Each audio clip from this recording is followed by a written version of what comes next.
Hello and welcome wherever you are in the world. We are coming at you live from Hangar 7 in Salzburg. It is the Gran Turismo World Series Showdown. Yes, guys, don't laugh. I'm very excited. We're back properly live for the first time in 2 years. It is unbelievably exciting. It's very nice to be standing next to both of you and having all of our competitors here in the room as well. Guys, how is it for you? I mean, coming in through the big doors of Hangar 7 and seeing all the competitors there, how was it for you, Jimmy? It's just awesome to be back, to be honest. I mean, it's been 3 years since we were actually here. I keep saying, oh, it was last year, it was like last year. But definitely not. But it's so great to see everyone again. I've missed everyone. It's an emotional time, you know. It is emotional. Tom, how did it feel? Yeah, it's been mega, hasn't it? It's so great to be back with everybody. I mean, we've been talking online for ages, haven't we, up until this point? And, you know, it was great walking into Hangar 7 yesterday up until I saw Jimmy, which brought my day on a bit of a downer, you know, to be honest. Wow. So, you know, absence does not make the heart grow fonder. If anything, it just makes it worse. So we're looking forward to see how that develops over the course of the Gran Turismo World Series. But yeah, we are super excited to be back, and we're so glad that you guys are here with us to join us in this monumental occasion. It's fantastic. Right, but we want to get into it, so let's take a quick look at what's been happening in the Gran Turismo World Series. So, okay, obviously we had round one, which was our online qualifiers in the Manufacturers Cup, and of course the Nations Cup, which leads us to now, which is the Gran Turismo World Series Showdown. And then in September and October, we're going to have rounds 2 and round 3. So all lots and lots of lovely, delicious points to garner to get a place in the coveted World Finals, which will be live in Monaco, November 25th, 26th and 27th. Now, we also want to hear from you guys today as well. Who do you think our Michelin driver of the day is going to be? And reach out to us on socials, because we are live, and we really want to hear from you guys. I'm very excited. I'm going to stop talking and throw it over to Tom and Jimmy. Thanks very much. Welcome up to the GT test for the first time in, what, 2.5 years? I haven't seen this baby since Sydney 2020. Yeah, I mean, like, it needs repainting. They got me in early to do that, so thanks, guys. Appreciate that. Not my contract, by the way. Just put it out there. Yeah, quite. Anyway, look, let's stop talking about desks and start talking about racing, because the Manufacturers' Cup is the name of the game for the 2022 Gran Turismo World Series. Let's take a look at the competition format. So we've got 12 teams of 3 drivers, 1 driver from each region, from the Americas, from EMEA, from Asia, Oceania. Qualifying, they have to pick 1 driver from their team. It's a 1-lap session, and the results of that, of course, will determine the grid position for the grand final. A 90-minute race coming up here tonight. All 3 drivers, though, must race as part of this grand final. Different tyre strategies will fill you in on that later, and you can see there points from 1st down to 6th place. Those World Series points are all awarded according to the final results, and of course they'll want to be carrying those into the world final. And of course there can only be 1 winner for the Manufacturers' Cup, and the question is, who's it going to be? Yes, and as always, we are live in 7 languages. We have, of course, me and Tom are here in English. We have German, French, Spanish, Italian, Portuguese and Japanese. So wherever you're tuning in the world, we got you covered. But of course, we know you want to be on the English stream, because we're the best, really, aren't we? Let's be honest. Even if the Italians are really trying to get you to tune in. We've got Francisco and Gonzalo there. We've got Kazuki, and we've got Nakajima-san in the Japanese commentary booth as well. It's so great to have everybody back here. It's brilliant, isn't it? Yeah, I think I endured several spine-breaking hugs yesterday when we all met up again. I'm standing a bit wonky now, but yeah, so great to have everyone here again. I'm really looking forward to getting into this. Yeah, absolutely. Let's take you through the qualifying format that's taking place here tonight for the Manufacturers' Cup as well, because it's a single-lap qualifying session. So basically, we've got 12 teams. We split those into 2 groups of 6 teams, and of course, there's only 1 bite at the cherry in this, so there's a lot of pressure on these drivers. Yeah, so you imagine, you know, your team's full of very quick drivers, and they go, right, you mate, you got to go do the quick lap. So there's a lot of pressure here, and we say pressure a lot. We're in an environment, there's cameras everywhere. There are 2 idiots shouting over the top of their lungs on the speakers as well, and they have to put their lap in under pressure. and make sure they are responsible for how their race starts, pretty much. So it's a massive weight on the shoulders of people out there. I don't envy them at all. Not at all. No, of course, we have been doing this online, remotely, for the last couple of years, so it's a bit different from playing in your bedroom or in your office compared to being on the international stage, as you say, with a load of muppets shouting about you, to be honest with you. Anyway, yeah, thank you very much. Anyway, enough of that. Let's go into introducing our teams, because there are 12 of them ready to line up here for the Manufacturers' Cup. Please welcome, they're down to 2 drivers, unfortunately due to COVID, Chitauri Rio and Giorgio Mangano from Team Mazda.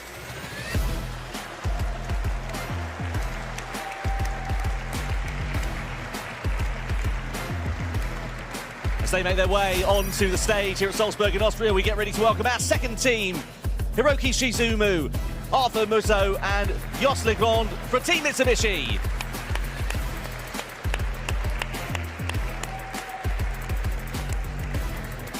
Great to have some new faces in the Manufacturers' Cup for the GT World Series. On to our next team, Lucas Benelli, Kazuki Cho and Baptiste Beauvoir make their way onto the grid then.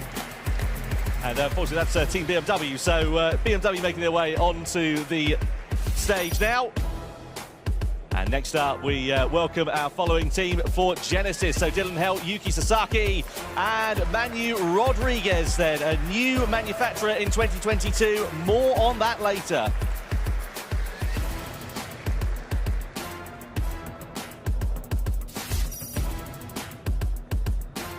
Well, let's shift our focus on to the next team as they make their way on. This is Team Chevrolet, Adriano Carrazza, Alex Lopez and Kazuho Owata.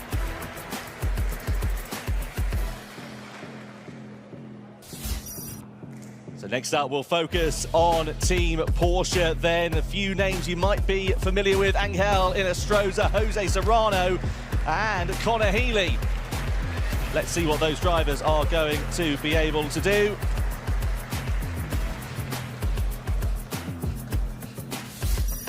Next up, it is Volkswagen, Seiya Suzuki, Thomas Laboutelet and Roberto Sternberg will be the 3 drivers to take to the grid for the German mark here.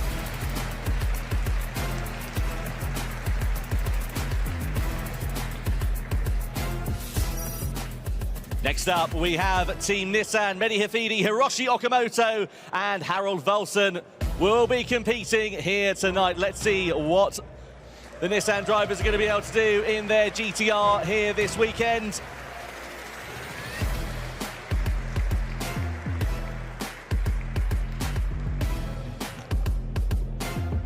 They make their way onto the stage. A brand new manufacturer in 2022 is Genesis. It was supposed to be Nicky Romero. He's been substituted by Manu Rodriguez, unfortunately due to COVID. Yuto Sasaki and Dean Helt will be the other drivers who make their way up. Let's see how they are going to fare. A new mark on the grid this year.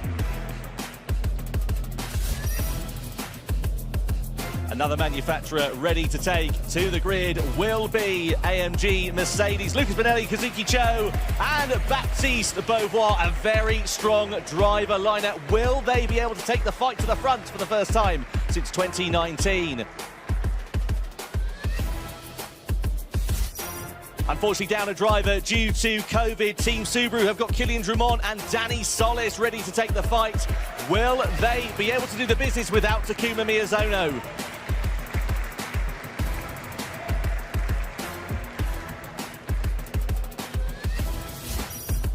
And our 12th and final team, Team Toyota, Nikita Moisov, Igor Fraga and Ryota Kokubun are the last 3 drivers who will make their way onto the stage here for the Manufacturers' Cup as we get ready to kick off the 2022 Gran Turismo World Series.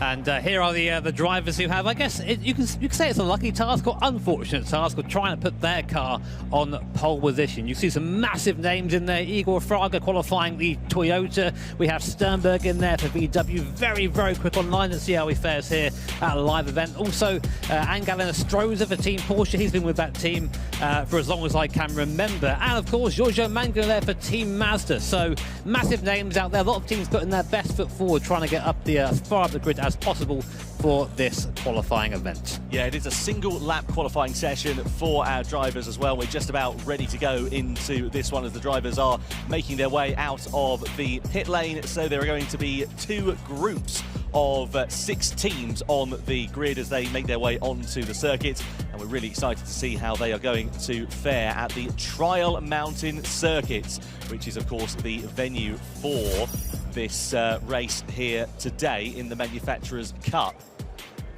Great atmosphere here in Salzburg as well, isn't there? I mean, look at this venue. I mean, I'm always blown away by Hangar 7. It's absolutely a gorgeous place to be. Something you can't quite see right now. It's just out of shot. It's just like 5 F1 cars just hanging out back there. It's amazing. I spent most of my morning just sort of nerding over those guys. But of course, yeah, the pressure's on. These guys, you can see, camera pretty much in your face here for Team Mitsubishi. So it's fairly intense to have that when you're down there driving. But these guys, they get used to it fairly quickly, I think. Absolutely. They're going to be trying to compete for that grand prize at the end of 2022. You can see it up on the podium there, of course, the winning trophy for the Manufacturers' Cup here tonight. Really looking forward to seeing how the drivers are going to fare here, of course, for this, the World Series Showdown. Of course, we have got one more live event in 2022 in Monaco in November. Really excited to see what that is going to be all about.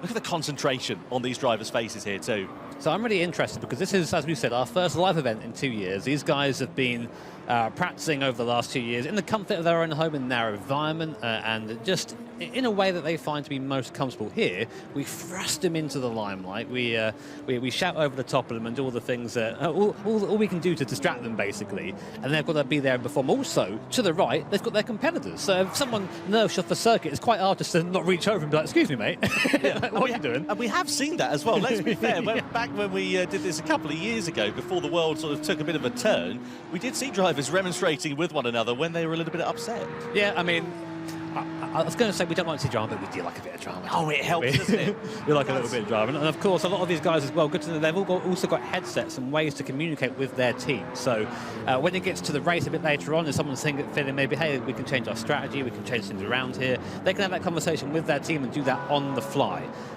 So yeah, I think we're just waiting to get into things here, but very much looking forward to seeing how this qualifying pans out. Absolutely. So, of course, the teams have selected their qualifying driver, basically the driver they think is going to be quickest over the course of 1 lap, and we're now ready to get this qualifying session underway here for the World Series Showdown in the Manufacturers' Cup. Tension is in the air. No surprise to see Igor Fraga there behind the wheel of the Toyota, as the drivers make their way then out of pit lane and we get ready to go. I can hear a Mazda. Yeah, you can't fail to miss that rotary, can you? So then onto the track we go for qualifying for the Manufacturers' Cup for the 2022 Gran Turismo World Series Showdown. So, Jimmy, this Trial Mountain circuit, it is a legend in Gran Turismo, of course, updated for GT7. But what's the key to a quick lap round here? Not hitting the mountain, literally, mate. When I was younger, I hated this circuit because of this bit here. See on the left, you've got just pretty much the mountain just on the side. I used to always running wide there, hit the side and just slow the car down completely. But yeah, an original circuit to Gran Turismo, and I think it's really held up very well. As you say, slight redesign as we sort of come in to 2022, and I think maybe to help us sort of promote a little bit of overtaking and make it a bit easier for our drivers to race, but otherwise largely unchanged. And if you're a fan of the GT series and like myself have been around for, you know, I was playing GT1 back when I was a wee boy, and back then I loved this circuit, and it's like nostalgic seeing the guys race here now, you know. Yeah, absolutely. So the drivers then just on their warming up lap. This is a good opportunity for them to get heat into the tyres. Of course, as you can see, they're all on racing soft. There are 3 tyre compounds available under racing conditions as well, the hards, the mediums and the softs, and strategy is going to be very important. We'll guide you through that a little bit later. Here is Adam Tapai, the Hungarian driver, back with Jaguar again in 2022. He's been with that manufacturer for the last couple of years now and has really sort of got his feet under the table, and looking forward to seeing what he is going to be able to do. Here is Chevrolet, Adriano Carrazza, the Brazilian driver, behind the wheel. We know Adriano can be quick, but the thing is, he does like to get himself involved in a few scrapes, I think it's fair to say. Yeah, but as you say, he's a very quick driver, very fast driver. So if he qualifies in the front, he'll be good there. If not, then, you know, we're probably going to see some elbows out manoeuvres. Now, we had a bit of a chat with some of the guys before the qualifying started about what we can expect to see here. A lot of chatter around Mercedes-AMG. A lot of very fast car underneath them, it seems, which they the general consensus of that will be somewhere near the top of the field. Although Subaru seems to be a bit of a fan favourite, maybe not quite the same thing. Apparently struggling for single lap pace. So we see a good lap out of that Subaru. You know they've really put it together. Anyway, our first flying lap, Team Mazda now out there. What can they put down? Yep, so coming through into this mountain section there, you can see some live timing, some new graphics in 2022, and this is going to be brilliant as well because we'll be able to give you live sector times over the course of the lap. So flick it through that left-hander, get as good a run out as you possibly can through the tunnel. I absolutely adore this part of the track because you have to try and pick your braking point coming into this hairpin bend as you go through the second tunnel. It dips down, comes up over the rise, and you think, oh, I can brake late, and then before you know it, you're heading straight to the scene of the barrier. Let's see what Team Mazda are going to be able to do. Shitaru Ryu behind the wheel, into the left-hander, nice run through there. You can see him there also. Really smooth inputs on the steering here.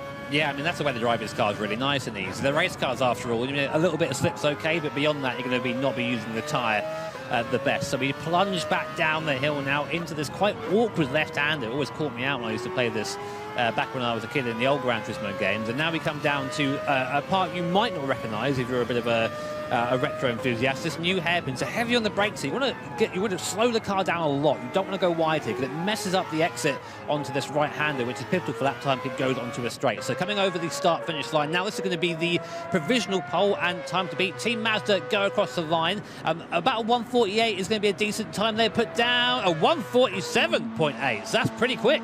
Not bad at all. What about Team Mitsubishi then as they come to the timing line? It's not going to be a bad lap from them, but is it going to be enough to topple Mazda and Ryu? It's not. Half a second adrift. BMW next to come through with Cassie behind the wheel. The Spaniard then as he comes out of the final corner. He was up in the third sector. Can BMW depose Mazda at the provisional top of the order as they go to the timing line? Yes, they can. It's the first into the 1:47.6s. Nice lap time there. A shake of the head, though. He wasn't quite happy with that lap, and someone who's also not going to be happy with that lap is Adam Tapai here. 5 tenths down in the middle sector.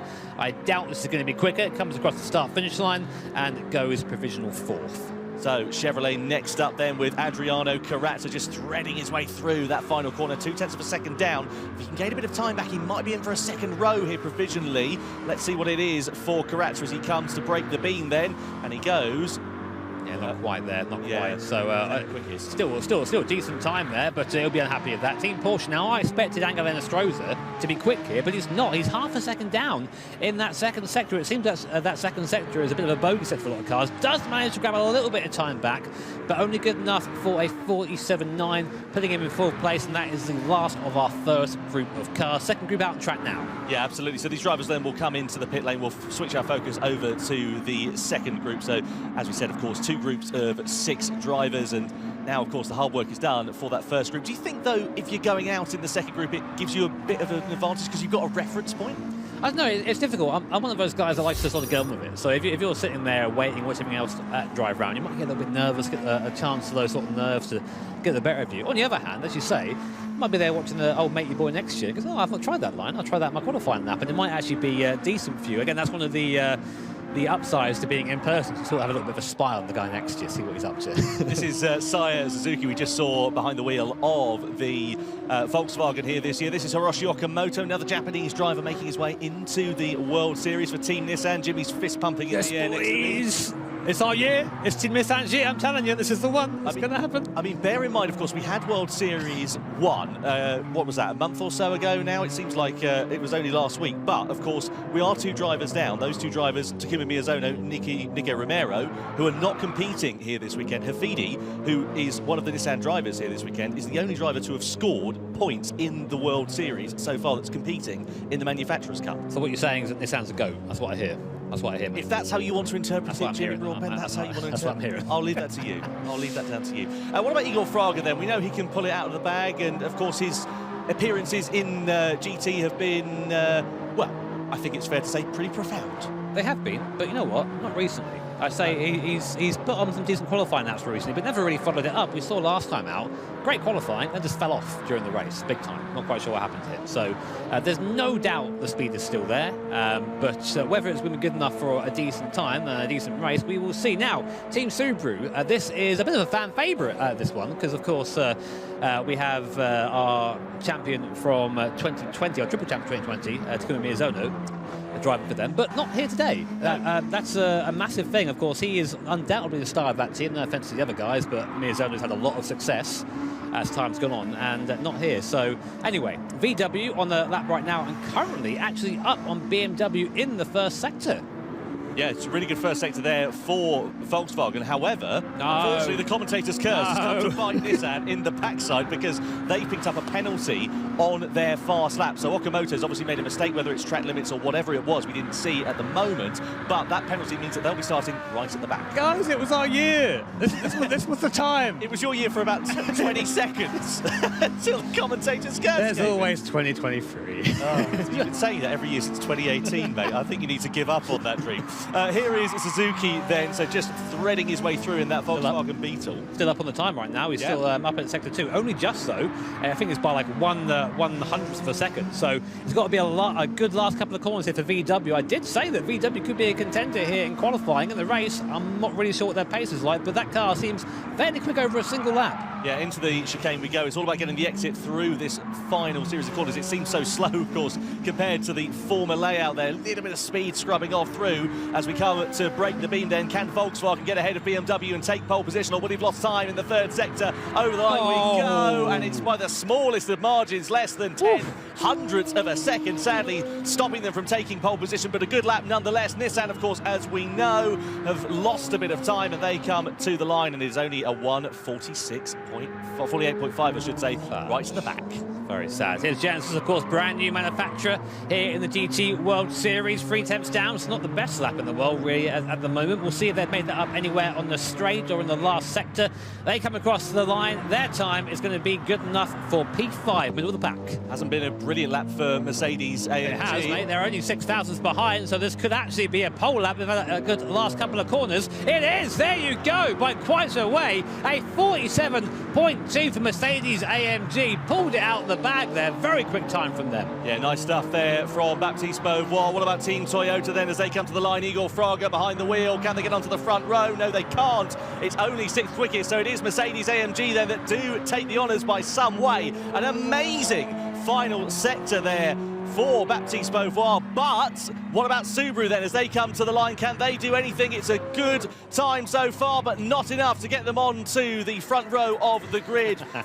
And relief there for Baptiste Beauvoir. What a lap he pulled out of the bag. That final sector where everybody else was losing time was something else. I heard him when he went across the line, so he was well happy with that lap. And that was a storming lap. That was 3 tenths clear of the field. I know that might not sound like much, 3 tenths of a second, but in this field, with this level of competition, that is a massive gap. Well, I was looking at the sector times, and that's why I was so surprised. I was looking at the first sector, second sector, wasn't really much to write home about. That last sector, he absolutely flew through there. I think it just goes to show that different cars have different strengths. So that last sector obviously playing to the strength of that Mercedes AMG. But I was quite surprised by Toyota. I expected a better result from them, frankly. Igor, mate, what's going on? Yeah, I mean, the thing is, we saw, of course, Fraga qualifying well in World Series 1 earlier on this year, but he didn't go so well under racing conditions. The thing is, maybe he's trying to do the reverse strategy this time and not qualify so well and pull it out in the race. I mean, we can chat about that all day, but I mean, frankly, it's a long race. We reckon, somewhere in the 90-minute mark for this endurance race coming up very shortly. So qualifying, it's not super important. You always want to be at the front, of course, but it's not going to end your night if you haven't had a good session, because some of these cars are better race cars than they are qualifying cars. Yeah, absolutely. And strategy, as we say, is so important as well, because they've got to do a minimum of 14 laps on each tyre compound, 3 of which are available. And that's going to be a huge talking point to see who decides to do what, basically. Yeah, exactly. And we'll get into all that tyre data very shortly. I know you nerds love it out there, because I love it and I'm a nerd, so it's a lot of fun. Interesting to see Genesis as well, our new manufacturer, middle of the pack there. So you reckon they would have hoped for a better result? I kind of think they might have done. Yeah, possibly so. But again, first time, of course, on this international stage in the World Series. Maybe there was a slight mistake on the lap. It's easy to do on that single lap qualifying as well. Let's have a look, shall we, at the results from that qualifying session then. So Mercedes take pole position from Team BMW on the front row by 3 tenths of a second. And then it is Volkswagen, Karatza with Chevrolet in 4th, Subaru, Mazda, Toyota, Genesis, Team Porsche, Mitsubishi, Jaguar, and then Team Nissan right at the back of the grid. That mistake on the qualifying lap sadly costing them very dear and giving them a lot of work to do. So sad. Look at that. Guys, P12. I mean, I'm not biased at all, but P12 guys, we need better results. Come on. I'm going to get down there. I'm going to get on the rig. You're going to get on the rig and give it a go, are you? Really showing how bad they are as well. But I was being told earlier for Team Subaru, their goal was to out-qualify Team Toyota. So they'll be happy with that. So definitely one to watch Team Subaru despite being in 5th place. Yeah, of course. They are down to 2 drivers for this one as well. So it'll be interesting to see how they decide to do their strategy. Because we were talking to the team here earlier on. And basically, if a driver wants to double stint, they're allowed to do that. So if they've only got 2 drivers, they can go into the pits, put a new set of tyres on and carry on their stint. So they don't lose that continuity that they've already had. Yeah, they haven't told us what they're doing yet either. So a bit of sneaky tactics to go on there for Team Subaru. Maybe we'll have to find out. Yeah, absolutely. Really looking forward to seeing what they are going to be able to do as well. I tell you what, it is really tight though. Just after 2nd place, Volkswagen, Chevrolet, Subaru, all half a tenth in it there in that sort of mid-pack inside the top 5. Yeah, can you imagine being like Team Mazda or something and just being a couple of attempts off being 2nd? That would be sad. That'd be to say the least. But he's having a good time. That Mazda RX Vision through the tunnel.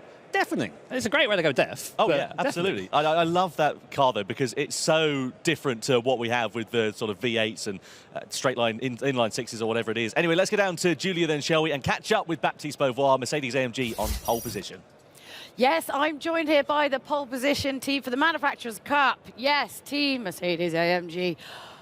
Right, okay. Now this is the moment, okay? You're like mentally prepared. I guess my first question has to be, what's it like competing now that you're in a room and you can look everyone in the eye? Is it more stressful, do you think? Do you feel more nervous? Yes. I'm nervous, but I very excited for the race. We hope a great result. Yeah, I think you do well. You're feeling strong. How was that for you? How nervous? Was it more nervous because everyone's here looking at you now? It's not like you're just in your room. Well, a bit nervous for the qualifying, of course, but yeah. I wasn't expecting to make a pole position like this, 4th of the second, actually. So it's good. It's a nice start, but the race is really long, actually. Basically, it is really long. Yeah, really long. Basically, 1 hour, 30 minutes. Yeah. So nothing is finished yet. Everything has to be done for me and my teammates. So we're really looking forward to start the race now. And how is it for you now being, side by side with your teammates? Have you talked strategy already?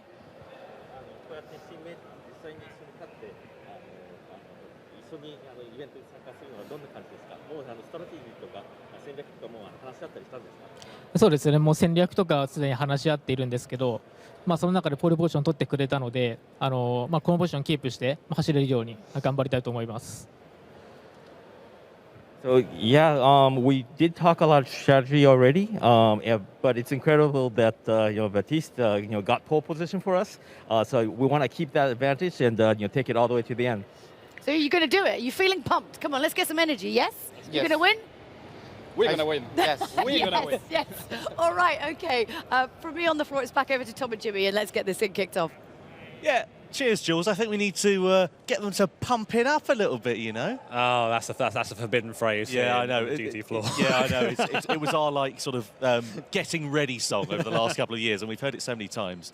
Anyway, let's talk about Genesis, because of course they are a brand new manufacturer in 2022. Yeah, you can see them there, a partner now of the GT World Series, and I tell you what, they qualified pretty well, but I'm really excited to see what they're going to be able to bring to the table here with GT. Yeah, of course, arrived with a brand new car, the Genesis X Group 3 car, and I'll be honest with you guys, I'm a bit of a rust box JDM enthusiast. If it's not from the 90s, I'm not usually interested, but this thing here, it looks pretty clean. It looks all right, doesn't it? It's mega, yeah. It's got 547 horsepower there and thereabouts, and it's an opportunity for the designers to go a little bit mad, to be honest with you, because of course, when you're designing a road car, there are different regulations that you have to conform to. Headlights have to be a certain height. Of course, in a race car, there are different regulations, but you can have a bit more creative freedom. And I was talking to the designers of Genesis, who are here in Salzburg as well, and they were just telling me about how much passion they have for motor racing and motorsport, and I think that really comes through with this. I think it really is awesome to have another manufacturer sort of partnering with Gran Turismo. It really lends credibility to this series and showing that, the manufacturers, they're taking this seriously because it's a serious event. Yeah, absolutely. As I said, Julia is going to be catching up with one of the designers who is here as well, because we've got a few people from Genesis. So let's head down to Julia and see what's what. Yes, I'm joined by John from Genesis here on the floor. John, welcome to the Gran Turismo family. How do you feel? I feel great. Thank you. Thank you for having us. Yeah. It's been a really great day for us, especially because Genesis has been wanting to be part of the Gran Turismo family for quite some time now, and it finally happened. So we're really excited about it. Well, I mean, what's it like kind of being around kind of, we've been waiting 2 years to be back and be with everyone. Yeah. What's kind of your take on the sort of the energy at Gran Turismo? Well, I mean, the energy is fantastic. I love the designers from all over the world, and it reminds me a lot of our global design team. We have designers who are extremely passionate about designing cars, and to know that the makeup is very similar to that is fantastic. So obviously, we saw you. I mean, it must be kind of, is it kind of warm your heart a bit, like when you see your car in the game? It's kind of cool, right? It's beyond cool. It's beyond cool because it's something that, like I said before, as designers, we're super passionate about it, and it takes very little motivation to get someone to try to design a race car. So very little motivation. So we've had everybody, volunteering, not even being asked to do it. They just jump right on it, and hopefully we design a car that the drivers will enjoy driving behind the wheel. And how do you like your chances for your team today in the Manufacturers' Cup, would you reckon? I think it's going to be great. I think they're going to do great. These are such a talented group, so I look forward to seeing. Well, look, John, thank you so much, and welcome. Welcome to the GT family. It's really lovely to have you here. Now, that is exceedingly cool, but I've got something equally just as cool to show you right now. This is going to be good. We collaborated with Gran Turismo to create a car for the game, a racing suit, a helmet, and some boots and gloves, like a full kind of package. The starting point for the project was really looking at the glamorous adverts of Dior Parfum from like the 60s to the 80s. They were sort of evoking this glamorous lifestyle. Different perfumes would sponsor car races like the Dakar Rally, the Le Mans 24-hour race. The car, it's this incredibly limited Tommaso Mangusta. It was thought in a global way, from the car to the outfit. Those nice colors, they are pop but are not too flashy. The sponsoring was put in specific places. The right logos were used from the right period because we used that 60s and 70s logos, also with a CD diamond. The Dior oblique was used in a very subtle way, more tonal on the outfit. The sole is something that we have in the Horizon. We changed the upper to have something more sporty and more related to what car footwear should be. In the history of the game, but also of racing cars, I think the yellow is something quite iconic. We chose the cream colour for the car. The shape itself is so strong and it's got all these sponsorship logos over it, so we actually wanted the car itself to look quietly kind of understated. 1947 is a very important number for Dior. It is the year that Christian Dior founded the Maison. So whenever we're doing any sort of project at Dior, we always look directly back into the archive, find a way of connecting it always to Monsieur Dior himself. The idea of having a big French couture house collaborating with the most iconic race car game was just amazing. And I think the last edition of Gran Turismo is so elevated in terms of options and luxury that it was a perfect marriage on that project.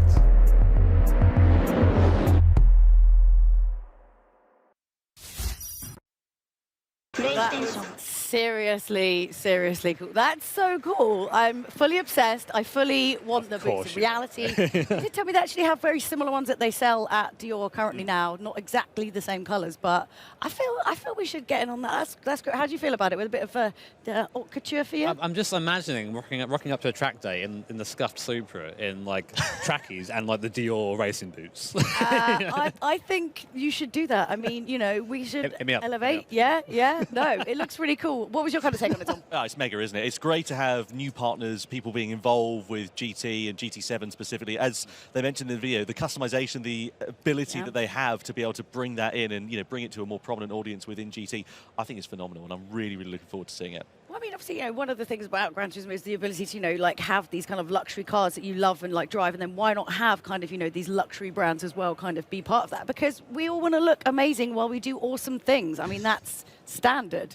I mean, yeah. Do you reckon there's going to be an achievement now in GT for the most fashionable drivers? I think there should be. It's not me, sorry. It never would have been either. That's a surprise.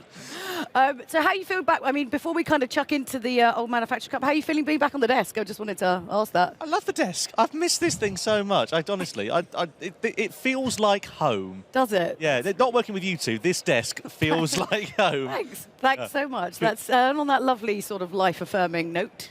Let's kick it off for the Manufacturers Cup. Guys, take it away. Yeah, absolutely. We are live, of course, in 7 different languages here for the Manufacturers Cup here tonight for the 2022 Gran Turismo World Series Showdown. We're in German. We've got Mikkel and Florian on the desk. Really looking forward to seeing what they are going to make of the racing. We've got Donald and Fabian for France. We've got Alberto and Lucas Ordonez for Spain.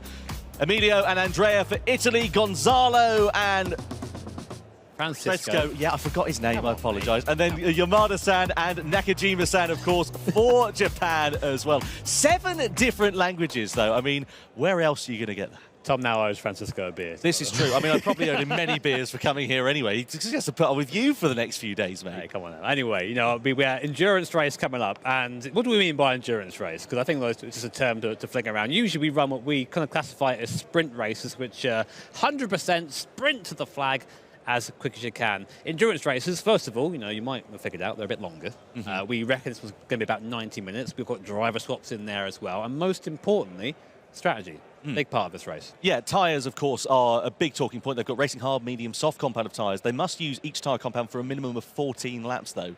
So you can do 14 laps on one, 14 laps on another, but there's going to be one type of tyre that you're going to have to do more than 14 laps because it's 90 minutes, 48 laps is what they're expecting here at Trial Mountain. Well, what's going to be interesting, I think, is that how we're going to see different cars deal with having to be on those softer tyres for a longer period of time. I'm told the BMW especially, whilst it's fairly quick over a single lap, does struggle a little bit on its tyre wear. So if you're trying to make those soft tyres last 14 laps, you can't just run flat out. You've got to rein yourself back in, run at 95%, not at 100% to make sure you can get that stint completed. Because otherwise, get to lap 12, lap 13, tyre's just gone completely and you lose a ton of time. So you really have to play the long game in these races. So I guess driving style has a big impact on tyre life as well, right? Yeah, I mean, I would say I was a pretty good endurance driver because I'm not that quick. So I was pretty decent in the endurance stuff, but nice and smooth as much as you can be, and that'll get you to the end of the race. Yeah, absolutely. And I guess also that is good for the entry of the corner, but on the exit of the corner, you want to be minimising wheel spin, that sort of thing. And more like lock as well. I mean, it's very easy if you're, you know, feeling aggressive to go lock to lock, get the car a bit sideways, get it sliding a bit. But every time you do that, you're taking life out of those Michelin tyres. You don't want to be doing that. Bad. Slap on the wrist if you do that. So if you're Mercedes, for example, you're starting at the head of the grid, what are you going to do? Are you going to try and make a break for it, go on the soft tyres early and then go slower as the race goes on, or are you going to try and do something different? What do you reckon? Drive fast, don't crash. Oh, for goodness sake, I knew that was going to come up. It took, what's that? 20 minutes, something like that? That's all I've got. I've got no real advice. But yeah, I think really, you know, just try and consolidate that lead. Don't go out there too strong. Don't be too aggressive. You don't need to be. There's nothing wrong with losing the lead if you're keeping the tyres alive, keeping that fuel where it needs to be. So I think very important just to keep that in the back of your head. Yeah, absolutely right. Well, of course, we are ready to go for the Manufacturers Series here. Now we're going to get things underway. Your respect, please, for the national anthem of our host nation here in Austria.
Well, the national anthem then plays out here at Salzburg in Austria. Great to have people here. Great to have such a brilliant atmosphere here in Hangar 7 as well. What a venue to kick off our World Series Showdown here. Of course, our first in-person event in 2.5 years. But anyway, let's get back to the racing then.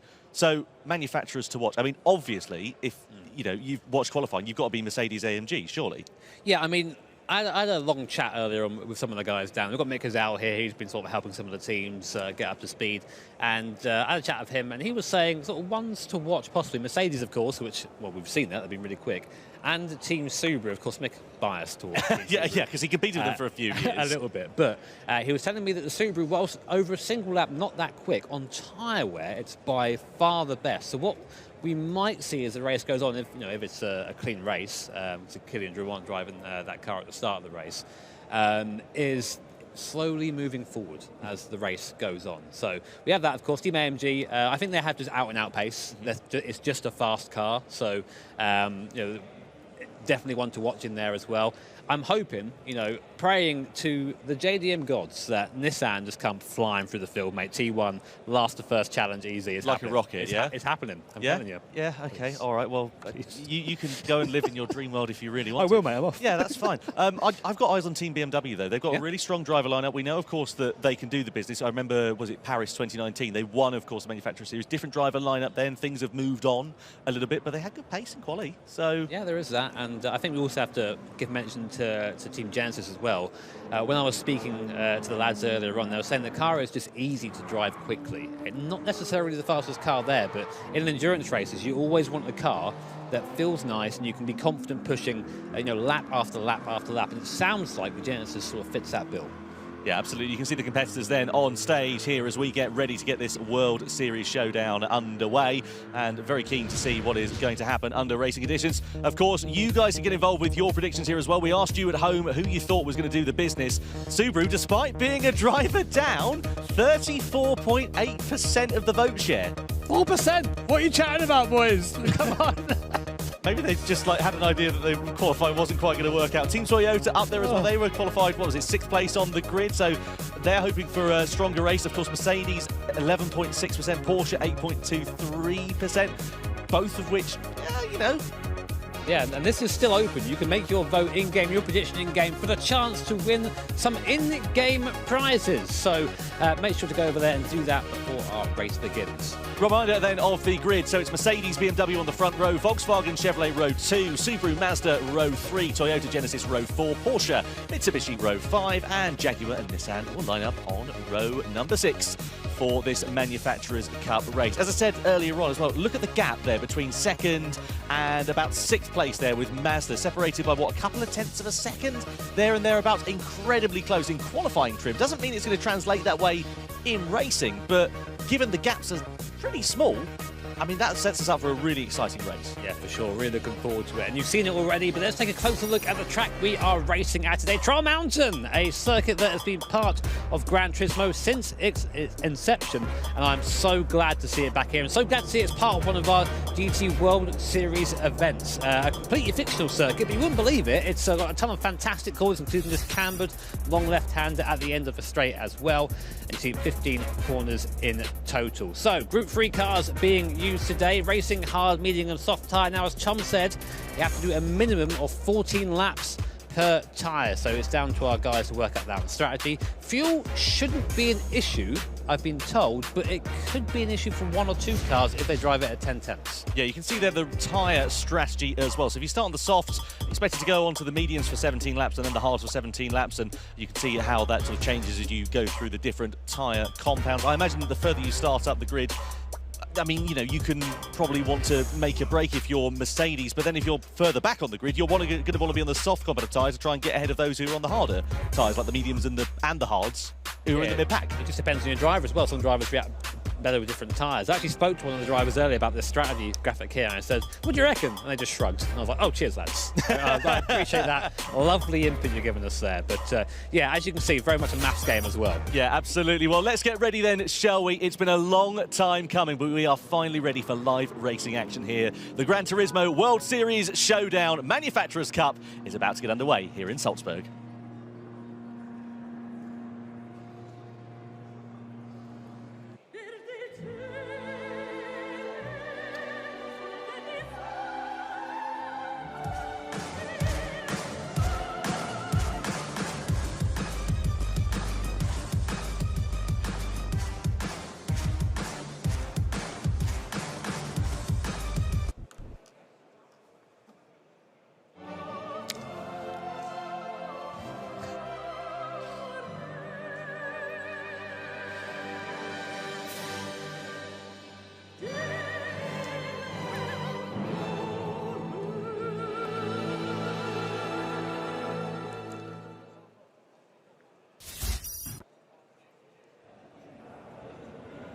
Here we are then, ready to go for action.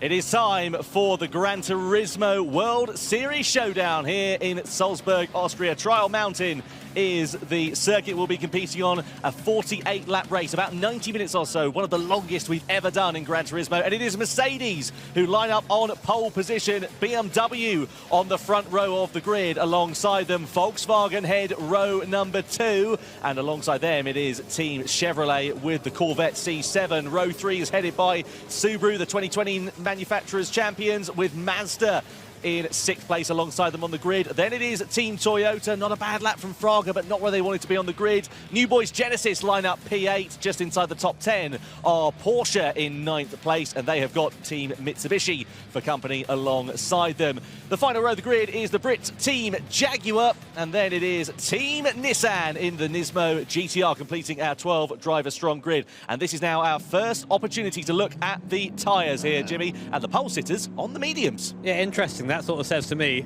we aren't sure what you want to do, really, because usually it's hard tyre, get rid of it on the soft tyre and run away. So BMW behind on the soft tyre, so look out for them early in the race. They're definitely going to be on the attack, want to use the best of that soft tyre. Ditto for Chevy down there in 4th place. Team Subaru opting for the medium compound. So I'm looking forward to losing track of what tyre everyone's on within a few laps.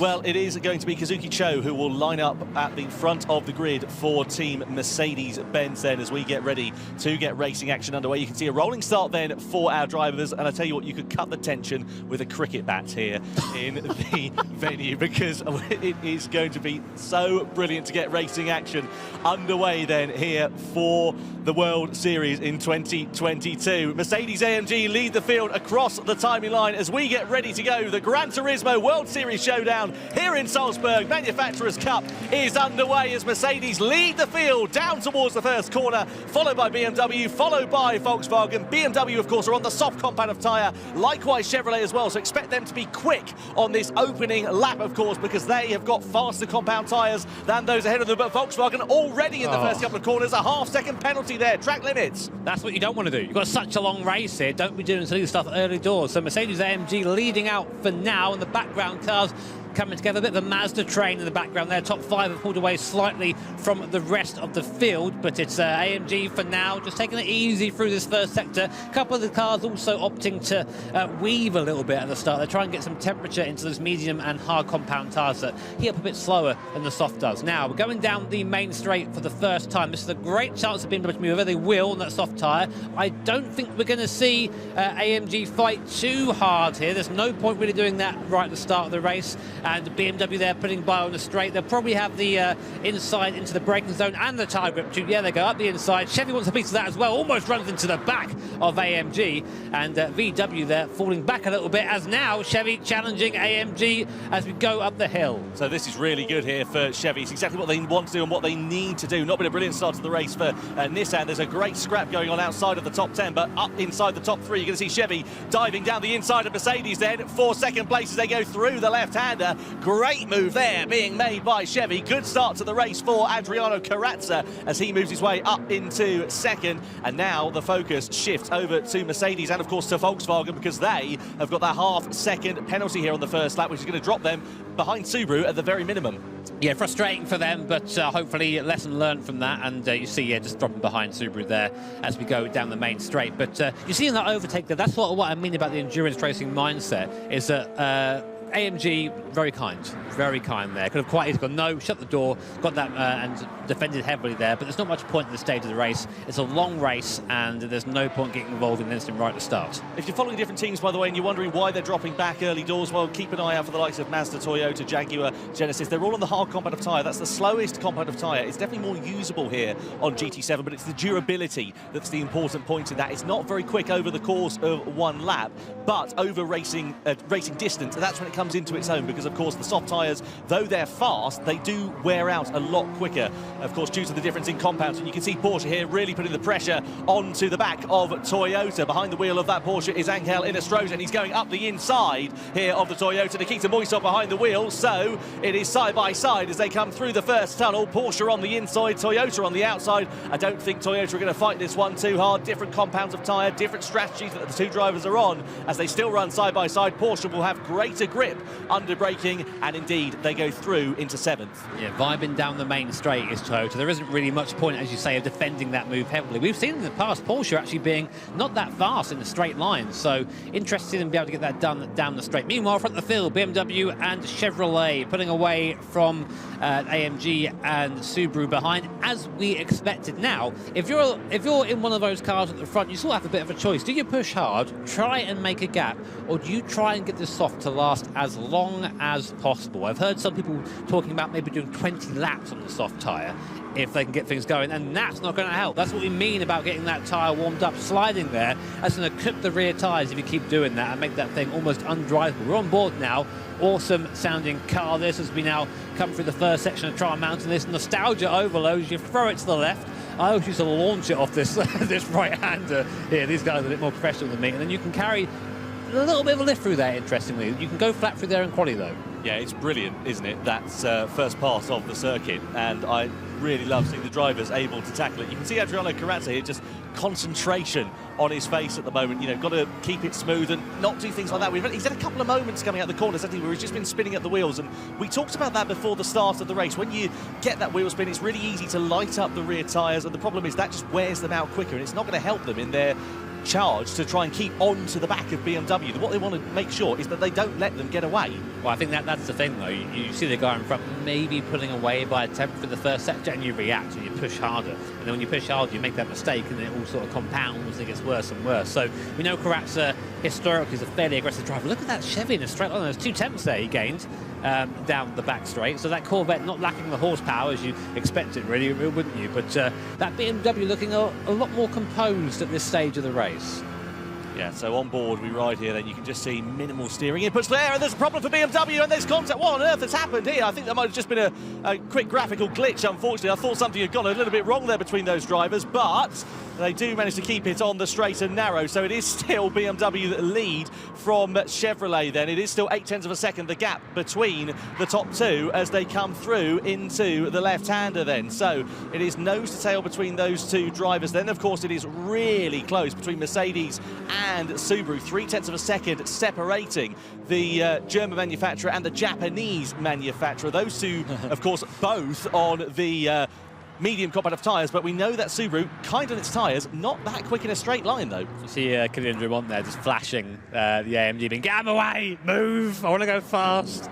So I reckon we're going to see him make a challenge on that AMG very quickly as we come now through the last section here. And yeah, look, some timing issues there at the moment, but AMG valiantly defending at the moment from Subaru. I've got a feeling we might be seeing a red flag coming. Yeah, I think you could be quite right there. So yeah, things are going on, and I think the competitors are not best pleased, because you can see here this is all changing the complexion then of this race. The red flag has been brought out. The race has been stopped then on lap 4 out of 48 here, and unfortunately a very early end to the race here for the grand final in the Manufacturers' Cup for the World Series Showdown. And well, it's not surprising given the issues that the drivers were facing there. Of course, what we want to see is a nice, fair, clean race for the drivers, and we weren't quite able to bring that to you.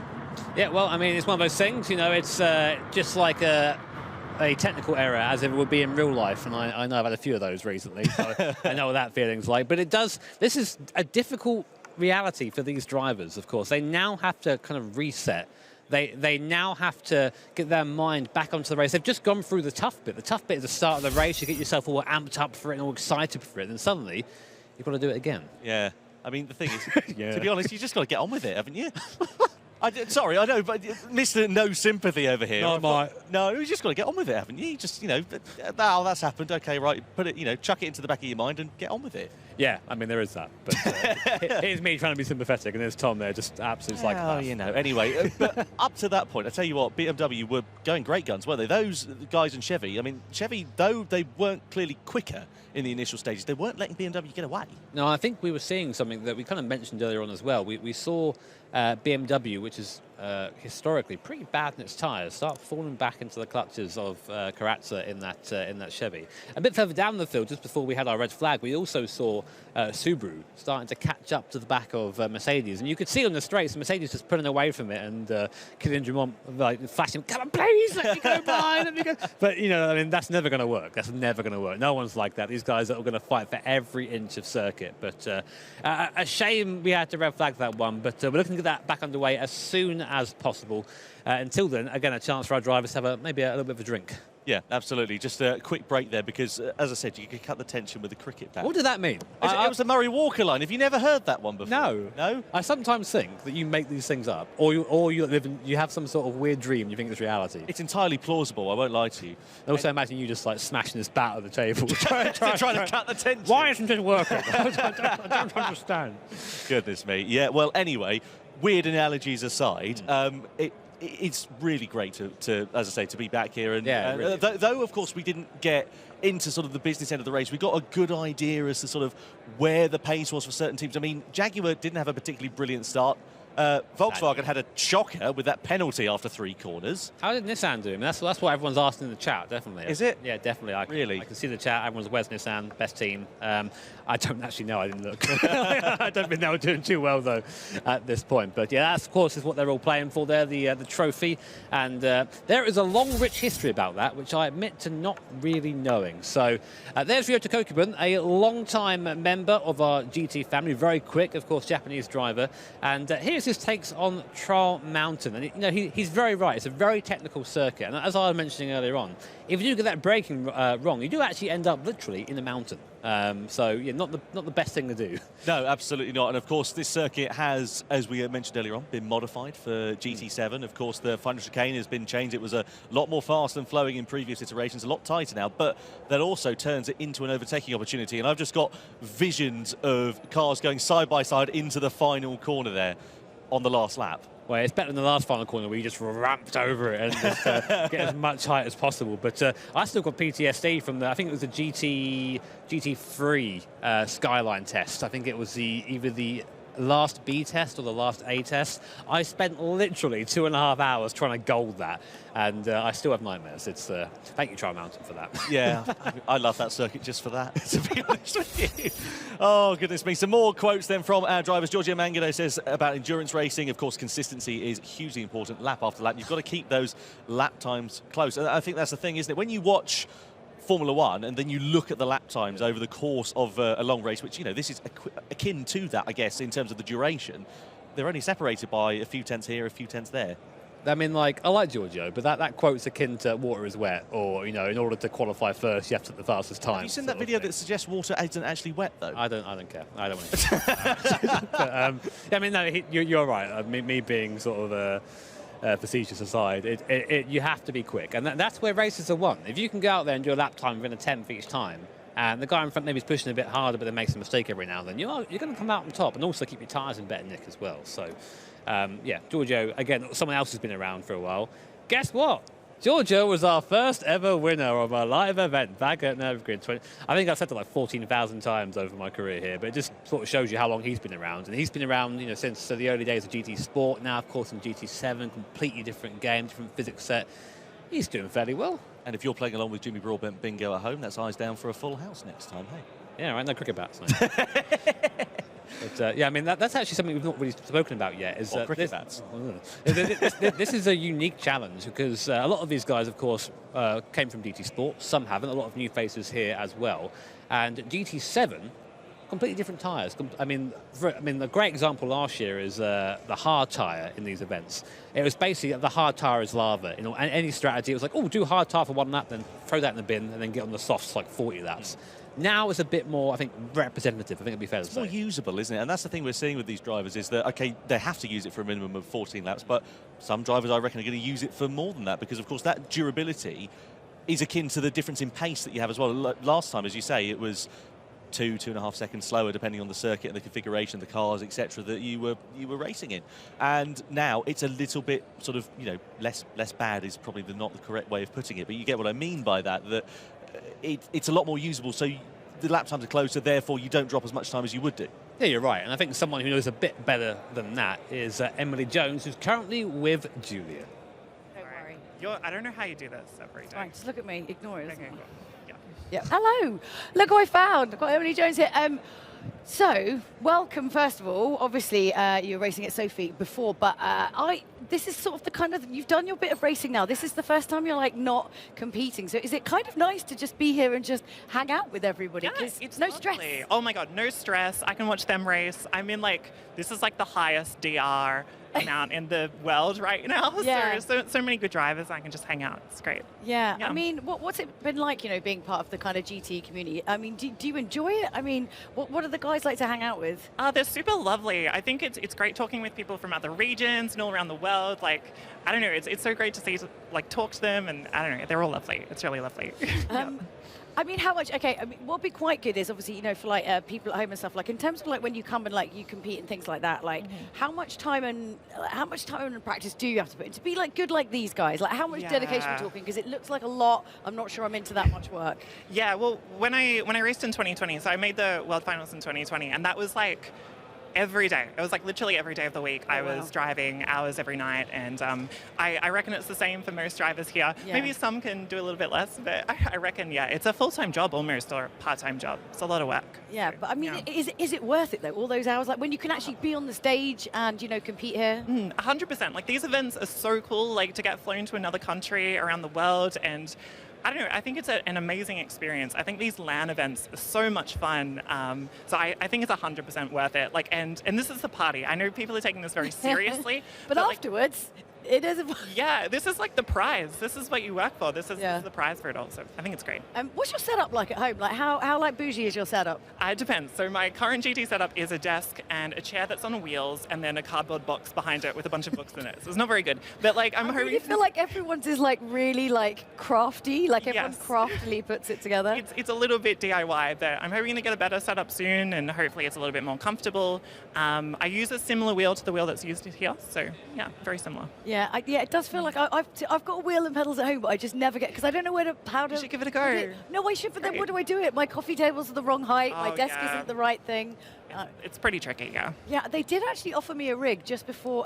This was before lockdown. We knew was happening. Okay. What an idiot! I didn't say yes. I could have had like a full rig for the whole of lockdown. These are amazing. These rigs are so comfy as well. So good.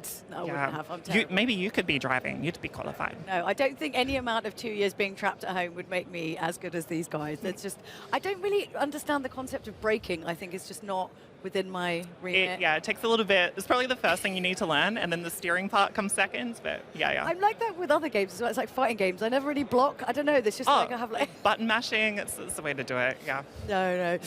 Well, look, you know, we're sorry that you're not competing this year, but you know, you're going to be back, I'm sure, again, definitely. Maybe. Honestly, this is the biggest motivator. It's hard during COVID to like find the motivation to keep driving, and then you come to these events, and it's honestly, like, I'm super jealous. I'm very jealous of everybody here, so it makes you want to get back on the sim. Very relaxed.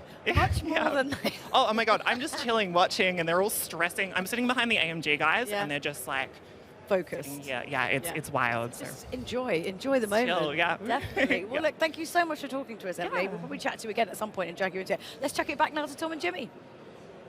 Yeah, cheers, Jules. Cheers, Emily. Great to catch up with Emily Jones. Great to have her back here as part of the GT family as well. I tell you what, she's not wrong about those rigs being comfy. I'd be lying if I told her I hadn't fallen asleep in mine before. Maybe you're lazy, mate, so, you know, I don't be doing that. But, good point, yeah. You know, I mean, she's got the right idea, coming in and basically just hanging about. I mean, sitting here, vibing, it's great. I wouldn't mind that, drinking your hands, watching that. But, yeah, Emily, of course, very fast driver in her own right. I remember I've driven against her in races before, thinking, yeah, you know what, I'm pretty decent. I'll be able to beat her. No, absolutely. Just wash the floor with me, ruined. So, yeah, really good. I think it's not wash the floor, it's wipe the floor. Well, I was going to say, your analogies are going all over the place, and you were talking about me and my cricket bats. Well, I one thing I did want to talk to you about, whilst we've got a little bit of a break, I mean, Jimmy, you've been racing in the sim world for a long time, and now, of course, you're racing in the real world. Yeah, I know.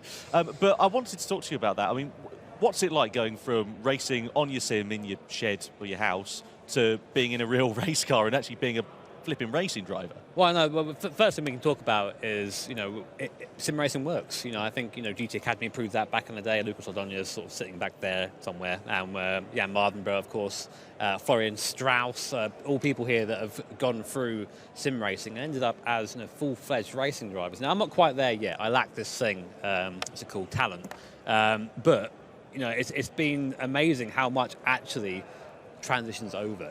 Things like, I know it sounds silly, but what line to take, how aggressive to hit the brake pedal. Big things that when I actually got into the car for the first time, people were thinking, actually, no, you know most of it already. It's now just applying that and gaining the confidence. So I think that you could take pretty much any of our drivers here, put them in a race car, and they would surprise some people. I think that's the thing, isn't it? Is that you see it at home and you think, oh, what are they seeing on a sim rig for? And then they go and do it in a real car. But you're like, yeah, but that crossover skill's tangible, isn't it? Whereas if you're sitting there playing FIFA, it's not the same as going and kicking penalties with England, is it? I've got to say, though, it's a lot easier to explain a track car to a potential girlfriend than explain the sim room. Potential girlfriend? How many of them do you have lined up? I've got a line. Sorry, Emily. Sorry. No, but yeah, I mean, you can spend quite a bit on the sim rig, but the thing is, you're never going to get as much seat time in a real car as you are in a sim rig. I know people, maybe see F1 or see other things and think, oh, these guys get loads of time in the car. In reality, for my races, I get about 30 minutes in the car before actually going out and then doing a qualifying lap. These guys can have literally thousands of laps if they want to, and it's fine. We've spoken to them, haven't they? They practice for some of them up to 8 hours a day. I mean, it's an incredible amount of commitment that I can't believe that they're able to put that in. Anyway, Trial Mountain, of course, is the circuit that we're competing on here for this race. Let's take a closer look then at the layout of this circuit, because I absolutely adore Trial Mountain. As Jimmy mentioned, it's been in Gran Turismo since the first iteration back in 1997, and it's gone on to become an absolute classic. I only wish that it could be real, because I tell you what, I'm dying to take my S2000 and just hoon it around there. Just crash it into the barrier. Decidedly accurate, thank you. How old were you in 1997, Tom? I was, 6, 7 months when the game came out. So you're straight on it then? Oh yeah, no, exactly. Yeah. I was, straight out, straight on the game, and I've been here ever since. Yeah, I mean, I was of gaming age at that point. I remember one of my fondest memories, and I thank Gran Turismo for this very much, is like sitting there with my granddad playing these games. He's no longer with us, unfortunately, but it was a really awesome moment to sit there. And Trial Mountain is one of those tracks that is cemented as part of that memory. So yes, a lot of good memories for me here. I'm sure for a lot of you guys at home as well. And looking forward to getting our race back underway. Hopefully not too far away now at this point, but our driver's looking fairly chill at the moment, so we might have a little while to go yet. Again, here are the race details. 48 laps. I'm not sure that's going to be the full lap. We're going to do a complete restart or not, but we'll tell you as soon as we know. Group 3 cars, racing, hard, medium and soft Michelin tyres there as well, with a tyre wear rate of ×2. Now, it doesn't sound like much, but bear in mind these tyres are basically going through stints of at least 14 laps. They can wear away pretty quickly. Yeah, absolutely. Tyre wear, as you say, tyre wear rate ×2. That's the equivalent of doing 2 laps to 1, effectively. So you do 1 lap and it's the equivalent to doing 2. Maths. Yes, I know. I mean, maths has been my strong point, Jimmy, to be honest with you. But yeah, I was able to at least work that one out. And yeah, so if you do 14 laps, it's equivalent to doing 28 laps. And I mean, this is a corner-heavy track as well. There's a lot of sort of medium, fast-flowing corners. I reckon the outside left, because of course it's an anti-clockwise layout, it's going to be, sorry, outside front rather I should say, on the right-hand side, is going to be a little bit more worn. So you can't do maths, you can't do left and right. No. Anything else to struggle with? That you know about or no? Commentating in general, really, to be honest with you. Well, here's our predicted strategy sheet for this. So try and wrap your head around this. Lots of numbers, lots of colours. If you're like me, you get overstimulated very easily. It's, oh, look at it. But basically, we think that soft tyre isn't going to last as long as anything else, which makes sense, of course. It's the fastest tyre out there, but it does wear the quickest. We have the medium tyre as well, which is a nice middle ground between the soft tyre and the hard tyre. And the hard tyre, which is very durable, but isn't that quick. And that hard tyre will pretty much do that lap time all the way through the race, whereas the soft tyre will gradually fall off as time goes on. I've heard rumours of the Subaru being able to do 20 laps in the soft tyre. I will believe that when I see it. Well, absolutely. Anyway, let's head over to Julia Hardy. She is, of course, with our former Nations Cup champion, a man who knows a thing or two about being quick around racetracks in racing cars. It is Mick Hizal. It is indeed. Mick, hello. How are you doing? Hello, Julia. I'm doing great, thank you. And also, it sounds great to be here back. I didn't. Oh wow. I really missed the whole thing here, like seeing all of you guys here. But yeah, it's great to be back. Yeah, it's kind of weird. It's I have to say, like coming through the doors of Hangar 7, I thought I was going to come back and feel like super like crazy happy, but I felt like a little bit sad because it's like we all spent so much time together, you know, like 6 times a year, different countries, and then to lose that was kind of sad. But I am very happy that we're kind of back here and with the family. Who did you give the biggest hug to? Actually, I forgot. You forgot the hug. I'm sorry. Outrageous. Because I had to hug everyone here because it's been so many years to, when we saw each other the last time. So of course it's like, oh, I see you, big hug. Then I see the competitors, another big hug. But yeah, it's like equal. Is it kind of? I mean, because obviously you know you're not competing. Is it better, worse to watch everyone else doing it? Good things, bad things? What do you think? Well, personally, I kind of consider this as a free holiday. So like it's like traveling here, watching all the other drivers basically competing here, and you're just sitting here on the couch being like, okay, you just race ahead. I will just watch you guys driving there. Yeah, I mean, it must be kind of nice. Do you find yourself though watching like when they have like a strategy and stuff, being like, oh, I wouldn't have done that? Are you judgy when you watch them because you're so good?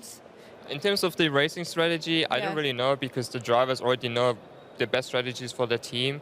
But of course, if there's like a driving move, like for example, one driver trying to overtake the driver in front of them, of course, maybe I'll be judging it in the end. It's like maybe saying, was it clean or was it a little bit dirty? Can it be done a little bit better? But rather, like instead of that, I'm basically just trying to enjoy everything there. Yeah, you're not like offering advice. Like just whispering, like, hey, you know what? Just start on the mediums. No, not yet. Not yet. Maybe at the end of the race. Yeah, I mean, what's been sort of like when you think back to your time, you know, racing in Gran Turismo. What were the best moments for you? I mean, aside from obviously winning, I presume, but do you have some kind of big standout moments? You know, like particular places that we went that really sort of you have like a good fond memory of. For me personally, it's actually Salzburg. Yeah? Because Salzburg was like the first event for me back in 2018. And when I was competing there, I also won the Manufacturers' Cup there for Nissan. Oh, yeah, And then for 2019, I managed to win the Nations Cup there for the first time. And you know, with the 2022 Salzburg World Tour event, I'm basically here as just enjoying my holidays, I guess, for the first time. But yeah, there has been like so many great moments, like with all the different locations, the different World Tour events we had in the past. There were like so many different unique things. For example, the environment, the city itself, and the dinners. The dinners. The dinners. So I can't really decide which one is truly the best, but Salzburg has a special place in my heart. So now, you know, obviously we're kind of like, we have Monaco at the end of the year, but for like next year for GT, what should we kind of manifest as a location in the world that we should go? What do you reckon? Where should we go for Gran Turismo World Series next year? And then let's try and get everyone to agree to it verbally while we're here.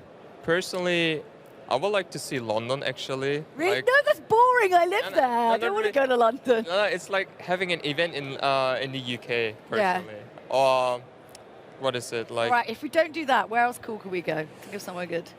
Well, personally, I would maybe say Istanbul for Turkey. Ooh, that's a good shout. Yeah, but also for it's a tough Brazil or something? Sao Paulo, probably. That'd be good. Yeah. I mean, there are like so many different locations you could maybe consider in the end. But it's just, maybe trying to think about it. I think there are still like many potential great locations out there which we could basically consider to visit it. But of course, for me personally, having a World event in Turkey would be great. But also like revisiting Nürburgring again, because it's like, what is it, the home of the motorsport with the whole track. But I wouldn't be disappointed to go anywhere because every single event is like unique, special, with all the people here, us being able to visit the whole country, and not the whole country, I mean like the city. Yeah. It's truly great. It is great. So obviously GT7, have you been playing much yourself? Have you been kind of getting into it? Yeah? Due to my studies, it's a little bit hard. Well, because of course you're studying a lot as well. Yeah. A little bit though. You must have had a little bit of a look. Yeah, I'm just doing a little bit of the time trial to still maintain my skill, like the speed, I mean. But in terms of the championship, like racing against each other with the tire wear and fuel consumption being also turned on, not so much recently, but I still try to do it these like on the last couple of days, so that I can still see if I'm still up there, being able to compete against the fastest drivers here. I mean, it's kind of, you sort of just want to know a little bit. I mean, you kind of really let it go, can you? What exactly? Well, you know, like at least keeping up and just trying to, you know, see if you can still compete. Does that? I suppose that doesn't ever leave. I'm so useless. I cannot be competitive, but no, you haven't still got that little thing inside you that's just like, come on, just a bit more to win. Well, to be fair, like when I was watching these drivers during the qualifying session and also like them about to do the race. Yeah. Of course, I had the thing in my mind, thinking like, I kind of missed the racing actually. Yes, we're bringing you back in. Who knows? This was our trick. We're like, oh, just come on a free holiday. But yeah, who knows? Maybe I'll be back in the future. Yes, this is what we wanted. This is the soundbite we wanted. For now, I rather focus on my studies so that these are done. Yeah. Who knows? How much longer of the study so that we can work it into our timeline? I mean, luckily I managed to be done with all of my examinations for the bachelor degree. Yeah. So for the next semester, I wanted to start working my bachelor thesis, like on the paper. Okay, yeah. And if I'm done with that, I would be done with my bachelor degree. Yeah. But it depends on if I want to do or if I can do the master degree right afterwards. Because I also wanted to do the masters. Yeah. But for now, it's like trying to finish the bachelor degree first and then thinking the other Take stuff. like a little 1-year Gran Turismo sabbatical and then do the masters after it. I think that sounds like a good idea. Yeah, why not? Well, look, Mick, it's such a joy to have you here. It really is a pleasure, and I know like all the drivers are super glad to have you here. And online as well, everyone's always going, they love you. They love you. Yeah. Well, yeah. Oh, look, honestly, you guys have no idea what it really means genuinely to all of us to have everyone back in this room because, you know, like we say GT family a lot, but it does really honestly mean that, the community we have here. Okay, I'm going to stop talking now because I'm going to throw to the wonderful, wonderful news that we announced a little bit earlier on, which is that Gran Turismo and Dior are joining together to make something quite incredible. We collaborated with Gran Turismo to create a car for the game, a racing suit, a helmet, and some boots and gloves, like a full kind of package. The starting point for the project was really looking at the glamorous adverts of Dior Parfum from like the 60s to the 80s. They were sort of evoking this glamorous lifestyle. Different perfumes would sponsor car races like the Dakar Rally, the Le Mans 24-hour race. The car, it's this incredibly limited de Tommaso Mangusta. It was thought in a like global way, from the car to the outfit. Those like nice colors, they are pop but are not too flashy. The sponsoring was like put in specific places. The right logos were used from the right period because we used like that 60s and 70s logos, also with a CD diamond. The Dior oblique was used in a very subtle way, more like tonal on the outfit. The sole is something that we have in Horizon. We changed the upper to have something more sporty and more related to what car footwear should be. In the history of the game, but also of racing cars, I think the yellow is something like quite iconic. We chose the cream colour for the car. The shape itself is so strong and it's got all these sponsorship logos over it, so we actually wanted the car itself to look quietly kind of understated. 1947 is a very important number for Dior. It is the year that Christian Dior founded the Maison. So whenever we're doing any sort of project at Dior, we always look directly back into the archive, find a way of connecting it always to Monsieur Dior himself. The idea of having a big French couture house collaborating with the most iconic race car game was just amazing. And I think the last edition of Gran Turismo is so elevated in terms of options and luxury that it was a perfect marriage on that project.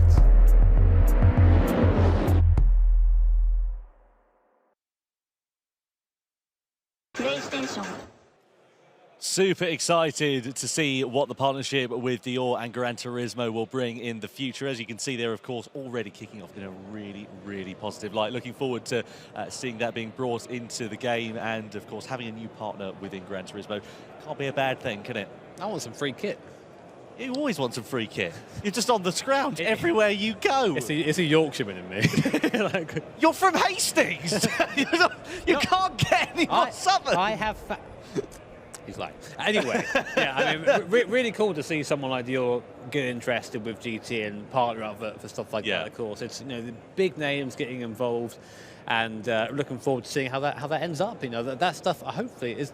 Do you know when that's coming into game yet, or any of that? Not officially at the moment, but I've been told it will be in the near future. Tom Brooks leaking information. You see it live here, like Julia Hardy trying to get Mick Hizal back into the game. They're trying to get that cheeky little soundbite out there. Yeah. I mean, it's great. It's great to see Mick here. I mean, I was commentating, well, as were you, when he took the championship back in 2019. I remember that just like release of emotion as he went over the line, and I miss that because I think that's sort of what it's all about here. These guys, they've definitely got a game face, but as soon as it's over, it all just comes up. Well, yes, do you remember that back in Monaco in 2019? We were sat there and he just seemed tense all weekend. There was just this like, you can always see it in somebody's shoulders when they're just sort of carrying the weight of the world on them, and it's that release of him afterwards was just like, I think it was exhaustion above anything else, wasn't it? I think that was the most commanding win we've ever seen. Oh, it was amazing, by wasn't quite it? some way. I mean, like, he was making guys who are fantastic drivers look thoroughly average. So we want him back. You know what I want? I want Clash of the Titans. I want I want Gala. I want Miyazona. I want Fraga. I want Hizal there as well.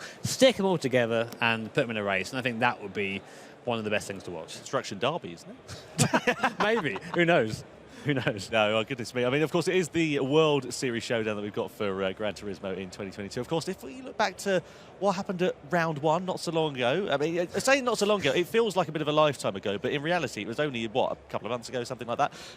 But, of course, the big thing here for the Manufacturers' Cup is that two of the drivers who were doing very well in that, I mean, of course, Nico Romero for Hyundai and Takuma Miyazono for Subaru, not here for this one. For Genesis, my friend. For Genesis. Old habits die hard, eh? So both those guys not here, which of course sort of led the way for Nissan and Hafidi, but they messed it up. So what's the point? What's the point? Well, yeah, exactly. Anyway, let's have a look, shall we, at some highlights from round one of the Gran Turismo World Series from the Manufacturers' Cup and indeed the Nations' Cup as well. Here we are then, ready to go. Manufacturers' Cup 2022 World Series is underway here at Watkins Glen. Igor Fraga leads the field down towards the first corner from Hafidi, from Takuma Miyazono as we come in towards turn number one. So Hafidi closing up then on the brakes. But of course, this being a rolling start, the field relatively spread out, so we shouldn't expect any overtaking moves through the first couple of corners at least. But once they get a bit of heat into their tyres and brakes, maybe that's when we'll see drivers beginning to strike as we ride on board here with Kamasa looking quite close onto the back of Nicky Romero here and the Genesis then. Is he going to be able to launch a move as he goes into the slipstream, pulls to the outside then as we come down the back straight into the chicane, has to back out of it, not quite close enough to mount an attack at the moment. You can see Miyazono then going through into the right-hander and he's coming into the pit lane, so he's making his stop at the end of the first lap. So he's going to drop right to the back of the field then here. He's making his mandatory pit stop, going to try and run a bit of clean air. Adam Tapai also coming in at the end of lap one. That's really interesting because you'd think you want to try and stay in the train and try and take the slipstream around it because the draft is worth a lot of time around Watkins Glen. At the moment, it seems the fastest lap from what I can see currently belongs to Romero. So he is... he's out on circuit in that draft. So what I'm looking for really is Miyazono to go quicker. The lap time we have up there I don't think is the one he's actually done at the moment. So we'll see what his next lap is. But if Miyazono's strategy is going to work with the early pit stop, and those, of course, who have pitted early, then they need to be doing some good lap times now, because otherwise the guys in front are getting free time by just sitting in the tow. And we see there Romero now moving up into second as Hafidi comes into the pits with the GTR. Great car, the GTR, of course. I've no bias at all from me. Good to see that we're still on a new platform and some things never change. Exactly. This and forever. But yeah, interesting to see him pit now, because what we want to see now is where Miyazono comes out in relation to Hafidi in the GTR. So it's come around the corner now, and I don't see. Oh, there you go. So, interesting. Miyazono comes out ahead of Hafidi. So that's actually worked out for Takuma Miyazono, who's just set the fastest lap too, a 44.9 in clean air. So, as usual, he makes us look like idiots up here in the commentary booth, and does a strategy I think won't work, and then it's working for him at the moment. But, of course, he was earliest to switch onto that tyre, so come the end of the race, he's going to have the most tyre wear. Now coming into the pit lane, really maximising that pit entry as well. As you said, you've got to make sure you're inside that white, that yellow line there on the way in, otherwise you'll get slapped with a penalty. So Romero coming in at the same time, same strategy as Igor Fraga. So now we get to see how Miyazono's done. Here he comes, we're on board, and again, another fast lap from him last time, a 44.7 on the last lap. This lap, let's see what he's done around here as well. And not a fastest lap, but still very quick, only just slower than his best lap of the race. So he's been putting in fantastic pace. He should be leading here. Let's see where he comes out then. So Miyazono does emerge ahead of Igor Fraga, and he does emerge ahead of Nicky Romero. This is Fraga versus Mehdi Hafidi then side by side. So Nissan versus Toyota, and Hafidi then, who got the undercut, has managed to make it work against Igor Fraga, and now is up into effectively a net second place, because of course the drivers ahead, the top three, have not made their pit stop. So Fraga needs to retaliate as quickly as he possibly can. You can see Igor Fraga looking like, again, nothing in there. Well, Nicky Romero is fighting for his life on that wheel down the bottom. It looks to the inside now of Igor Fraga. A great place to get by here if you can get on the brakes there. Heavy on the brakes up the inside. He's alongside the rear panel. Now they're side by side coming up that hill. And of course, the next corner is a left-hander. Igor Fraga doesn't have the advantage there. Really drives him out to the outside, gives him no room. Runs in deep into the corner, sits on the apex. That's textbook defending there from Fraga. And Romero's going to have to try again next lap. Looking forward at the car you're catching, which is Igor Fraga again in that draft there. Fraga goes defensive into the bus stop, which is the right hand. Romero, though, I think is going to drive just straight past him. Here comes Spinelli too. Looking to try and go up the inside at the same time. Can't quite get by. Romero up into 6th place then in the Genesis past Toyota. And now, Fraga getting a little bit sideways on the way out, just catching the grass. You can see really trying to push the limits of the track there. He's paid for the racetrack. He's going to use all of it. As we now come into T1, again, absolutely vital for the lap time here. And again, Fraga's in the worst place he could possibly be, which is in front, going up the hill here. So he's going to be giving the draft to Benelli. He'll come across now to take the line. Benelli's going to be forced a long way around. This is the right way to drive this part of the circuit if you are trying to defend, but not quite able to stay in front of Benelli there. The AMG just has a little bit more straight line grunt than the Toyota does, and Furry goes up into 7th place. Now, while this is going on, the fastest man on track, do you want to take a guess who it is? It is Takuma Miyazono, who just did the fastest lap of the race. He's the only guy, he was the only guy in the 44s. Romero's just joined him, but a 44.6 on the last lap compared to these guys squabbling in the mid-45s. So, although only on 4th on track at the moment, he is catching Adam Wilk in the Aston Martin hand over fist. And when these guys pit, I have no doubt that Miyazono will be leading this race. Right now, Serrano and Gamata coming into the pit, so this is going to be a change of lead. Will come in as well. He does okay, so there you go. You were right, Tom. That's the first time I've ever said that, I think. Thanks very much. In like 4 years. And Miyazono goes up into the lead. The gap now 4.4 seconds back to Hafidi. Will Romero get out in front? I think Romero's has actually dived Hafidi behind there. Yeah, he has. Nicky Romero there up into 2nd place. We just caught the end of that in the Genesis. This is looking really exciting between these two drivers as they come through into the final series of corners at Watkins Glen in the first race for the Manufacturers' Cup. And Fraga, he's just got to place that Toyota Supra in the right positions, and he will be absolutely spot on. Meanwhile, Takuma Miyazono, it is a perfect start to their Manufacturers' Cup for Subaru and for the Japanese driver. He wins here at Watkins Glen for round 1 of the GT World Series. It's a debut podium for Genesis with Nicky Romero in 2nd, 3rd for Hafidi, and look at this side-by-side between Fraga and Serrano, separated by just a couple of hundredths of a second, right to the line.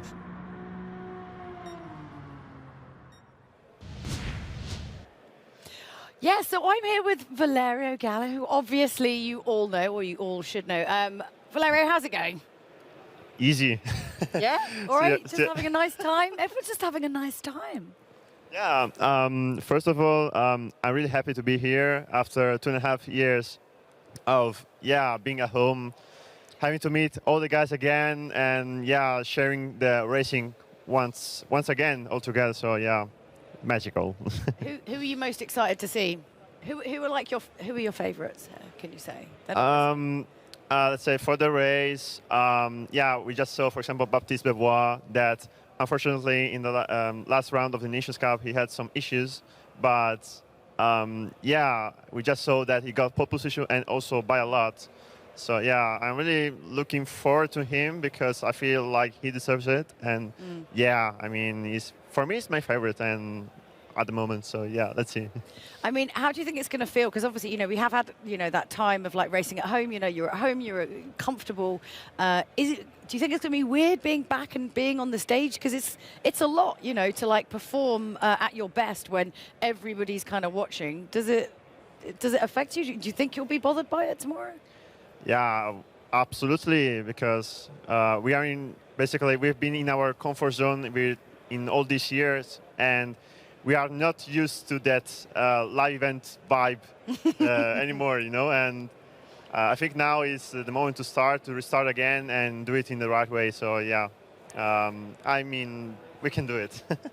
I mean, you had some pretty stellar results from being at home by yourself. I mean, how was it? How was last year for you, and all of your successes? I mean, just magical. Yeah? Yeah. I mean, for me, it's like it's been a long pursuit of this title. You fought hard for it, exactly. Definitely. Exactly. And of course, in the online event, we had the opportunity to still race, which I want to still thank about all the Gran Turismo community out there to still be able to host the events, even during the COVID restrictions. And yeah, in the last season, it was just, for me, such a special season. It's a season I won't ever forget because I was really, let's say, reaching the top. Yeah. On every race, and that gave me such a confidence boost. So yeah. How did you celebrate afterwards? What did you do? I don't remember. I mean, it must have been that good. First of all, I wanted to celebrate in a much better way, like we are right now. I mean, we can do right it. Now. We can do it on Sunday anyway. We'll give you a little celebration as well. Yeah, exactly. I just celebrated, with the video call we had after the race. So with all the drivers here and Kazunori-san, which unfortunately isn't here, and yeah, so I couldn't do much else. Of course, I just enjoyed the celebration with my family and friends. But yeah, I couldn't be more. Yeah. Do you think being part of the Gran Turismo sort of fraternity and family has kind of changed your life in some way, changed how you look at things? Do you think it changed your life? Actually, yes. I was, for myself, one of those guys that wasn't really having many experience abroad and many experiences like this, and big like this. And, I was that kind of guy that wasn't so social. And now I'm like the total opposite. You are? Yeah. You won't be quiet, if anything. Yeah. No, I'm teasing. No, but it's great because this is like the safe space where you get to know everyone, and after winning, you must get to walk around with a bit of a swag amongst the guys. Yeah, easy. Yeah.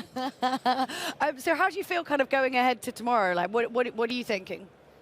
I don't have many strategies in my mind. I mean, I tried the races, but I'm just looking forward to my driving and focus on my driving style, first of all, because when I know that I'm driving well, I even enjoy more the races. And yeah, I don't think too much about the rest, honestly. I think you're going to do fine. I think you're going to do fine tomorrow. I think you've got the ability and the ability to do it. You've got the ability to win. It's the same. It's just think of it like your house. It's like being in your home and then being that kind of zen state, and you'll smash it. Just do it. Just do it. Drive fast, don't crash. That's anyway. Look, thank you so much for chatting us, Valeria. Good luck thank for you guys. tomorrow, and we're going to chuck it back over to Tom and Jimmy. Your influence is spreading, my man. I mean, drive fast, don't crash. I've been hearing that for the last 4 years, and now Julia's saying it. I think, to be fair, I think Tom said it before I did, but I'm taking full credit, so it's fine. That's how we do things here. Yeah, I mean, good to catch up with Valerio there. Of course, he's competing in the Nations Cup, the second of the events that we have here after the Manufacturers' Cup here today. Nations is a bit of a different kettle of fish, though, because, of course, we've got regional finals taking place here tomorrow. Then, of course, we've got the grand final. And, of course, it's not 3 drivers in one team. It's everybody out for themselves. Yeah, exactly. We spoke about sort of endurance racing versus sprint racing. Tomorrow is sprint racing. It's basically... Carnage isn't the worst. it's not carnage, but a lot more aggression. You're going to see a lot more lunges, a lot more big moves, because every moment counts in Nations Cup. So I'm looking forward to tomorrow. Tactical Carnage, I think we'll refer Tactical to. Carnage. Tactical Carnage. It's a good band name, that. That is a brilliant band. I'm going to trademark that straight away. Anyway, of course, we had round 1 for the World Series a few weeks ago as well, with the Manufacturers Cup as well as the Nations. So let's have a look, shall we, at some highlights from the Nations Cup and see what went down. Round 1 for the Gran Turismo World Series Nations Cup. Lights out and we go racing then. Good start from Fraga. Great start though from Lucas Benelli as they go side by side down to the first corner. Keep an eye out for Blajan versus Beauvoir on the second row of the grid. Down towards T1 though, it's Benelli who takes the lead away from Igor Fraga, from Patrick Blajan, from Baptiste Beauvoir. Then comes Matt McEwen, who's going side by side here with Kanata Kawakami into the left-hander. McEwen just about managing to keep it ahead of the Japanese driver. On the run up towards the hill we go. There's already been a penalty there handed to Jose Serrano down in 13th place, who's dropped back from his 11th starting position. And here comes Patrick Blajan down the straight in towards the bus stop. He's got Baptiste Beauvoir alongside him for company. Beauvoir tries to get the long way around the outside into the braking zone and manages to make it stick through into third. Yeah, really nice move there. And Blajan sideways into the barrier there, and now holding up the cars behind. So just a little bit on exit there. Just, I think, picked up the throttle a bit too violently. Beauvoir looking up the inside of Fraga, using that tire advantage. Through he goes with McEwen following through as well. He might do. He's going to be on the outside here, though, for the left-hander. You don't really want to be here. It's quite difficult. He's going to send it into that soft tyre onto the marbles, though, and he can't quite get that to stick. Here is Matt McEwen, though, on the soft tyres against the medium shod Baptiste Beauvoir. They run side by side on the run down into the bus stop. He's going to be later on the brakes. Here is Matt McEwen. Can he outbrake Beauvoir? Yes, he can. Really deep on the ragged edge of adhesion there. Runs it a bit deep into the second part of it. Off onto the grass. That's going to allow Blajan to come through. Bit of contact as Blajan comes up the inside. And Andrew Lee is ready to try and join the party there as well. Half-second penalty for track limits there for Matt McEwen to compound his woes. Lopez now is the one holding up the train as Benelli gets involved as well. Benelli, of course, has pitted, so he needs to get by these guys as quick as possible for the sake of this race. All the time he spends here fighting with Kawakami and Lopez is going to hurt him later on. Benelli's hunkered down into that seat. He always seems to have a really unique driving style. He sends it up the inside, bit of contact there, a bit robust from Lucas Benelli. We're not used to... we're used to seeing that, I should say. He's not afraid of getting his elbows out, is the Brazilian driver. He goes up into 9th place. His next target will be Coque Lopez. You can see him there feathering the throttle. So, here we are. Baptiste Beauvoir coming under that medium tyre, going into the soft tyre. This should have happened last lap, Baptiste. I think you've lost a bit too much time doing this. I'll be interested to see where he comes out in relation to everybody else. So here is Benelli, of course. Benelli was a fair chunk ahead of Beauvoir before they came into the pits, about 4 seconds there. You can see him almost winning the car. Kawakami and Benelli under investigation. We just saw a graphic flash up on your screen. That is because, of course, Benelli ploughed into the back of Kawakami. It didn't cost him too much, other than, I'm sure, a little bit of pride damage for Kawakami. But either way, Benelli's been given a 1-second penalty for colliding with another car as the race leader Fraga into the pits for the mediums. We saw that coming. It was a certified Benelli moment where he just chucks it in, bashes the guy out of the way, and yeah, I think that's a fair penalty. Here's Valerio Gallo trying to recover something from this race. He goes side by side with Patrick Blajan down into the bus stop. Gallo's on the soft tyres. Look at the confidence he's got under braking as he goes through on the Hungarian driver into 6th place. Blajan on the slower compound, the hard compound of tyres, just got no answer to that. That was a swipe. And it looks like Baptiste Beauvoir is doing okay out there. His pace is pretty good. And is he going to emerge in the race lead? Well, he certainly is, with Benelli just behind. Yes, that penalty really did hurt Benelli. Obviously, he was leading before, and now he's behind Baptiste Beauvoir. Interestingly, Valerio Gallo is now in 3rd place and quite close to both of these. So you just see him just in the background there. So he's really turned this race around. As the two previous champions running very close to one another. Look at the traction on the exit that Fraga is able to get as he pushes Fraga onto the grass. There does Gallo into the right-hander, which follows. Gallo just defending everything he can. Tries to get the switch back to Igor Fraga. Lots of traction on the exit, but not quite close enough at the moment to mount a challenge.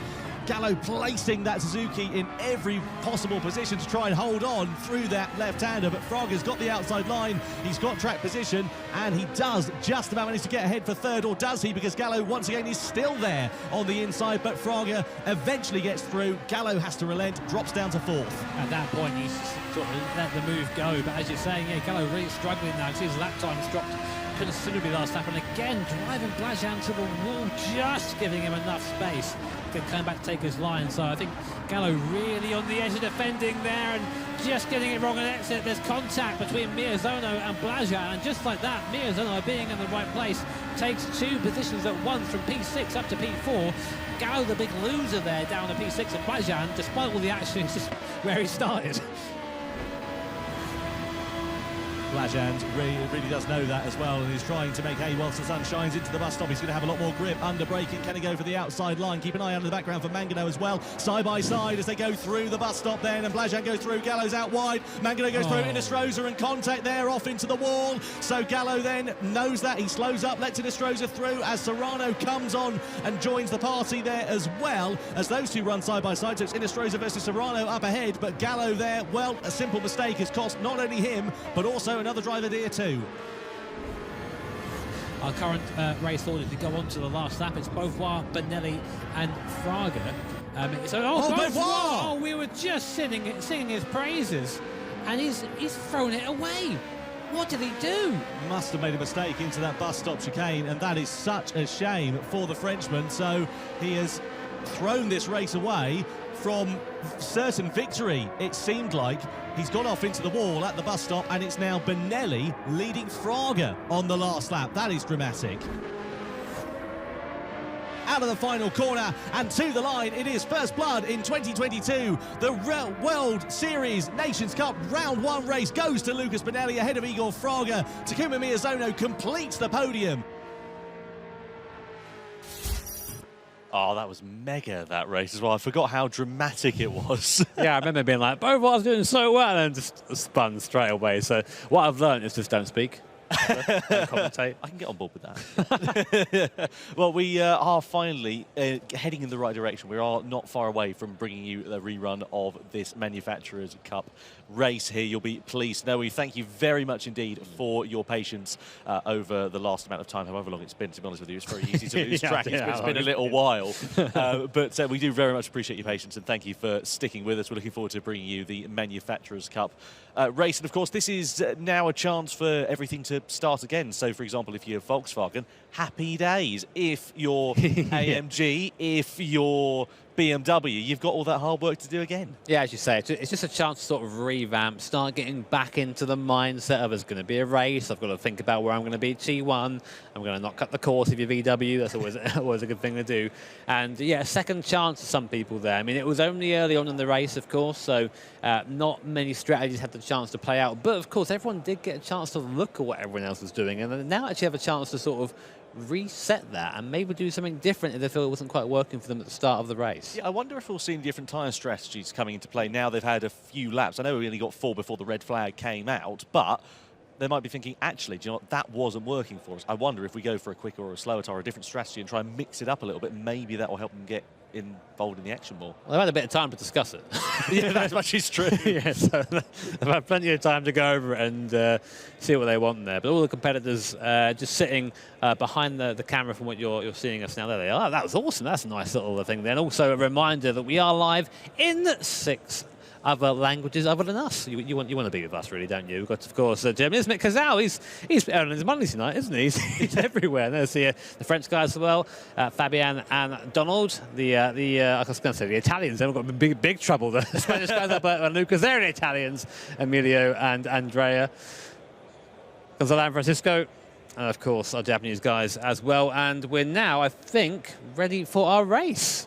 Absolutely. Let's get ready then to go, shall we, for the rerun of the Manufacturers Cup race here for the World Series Showdown.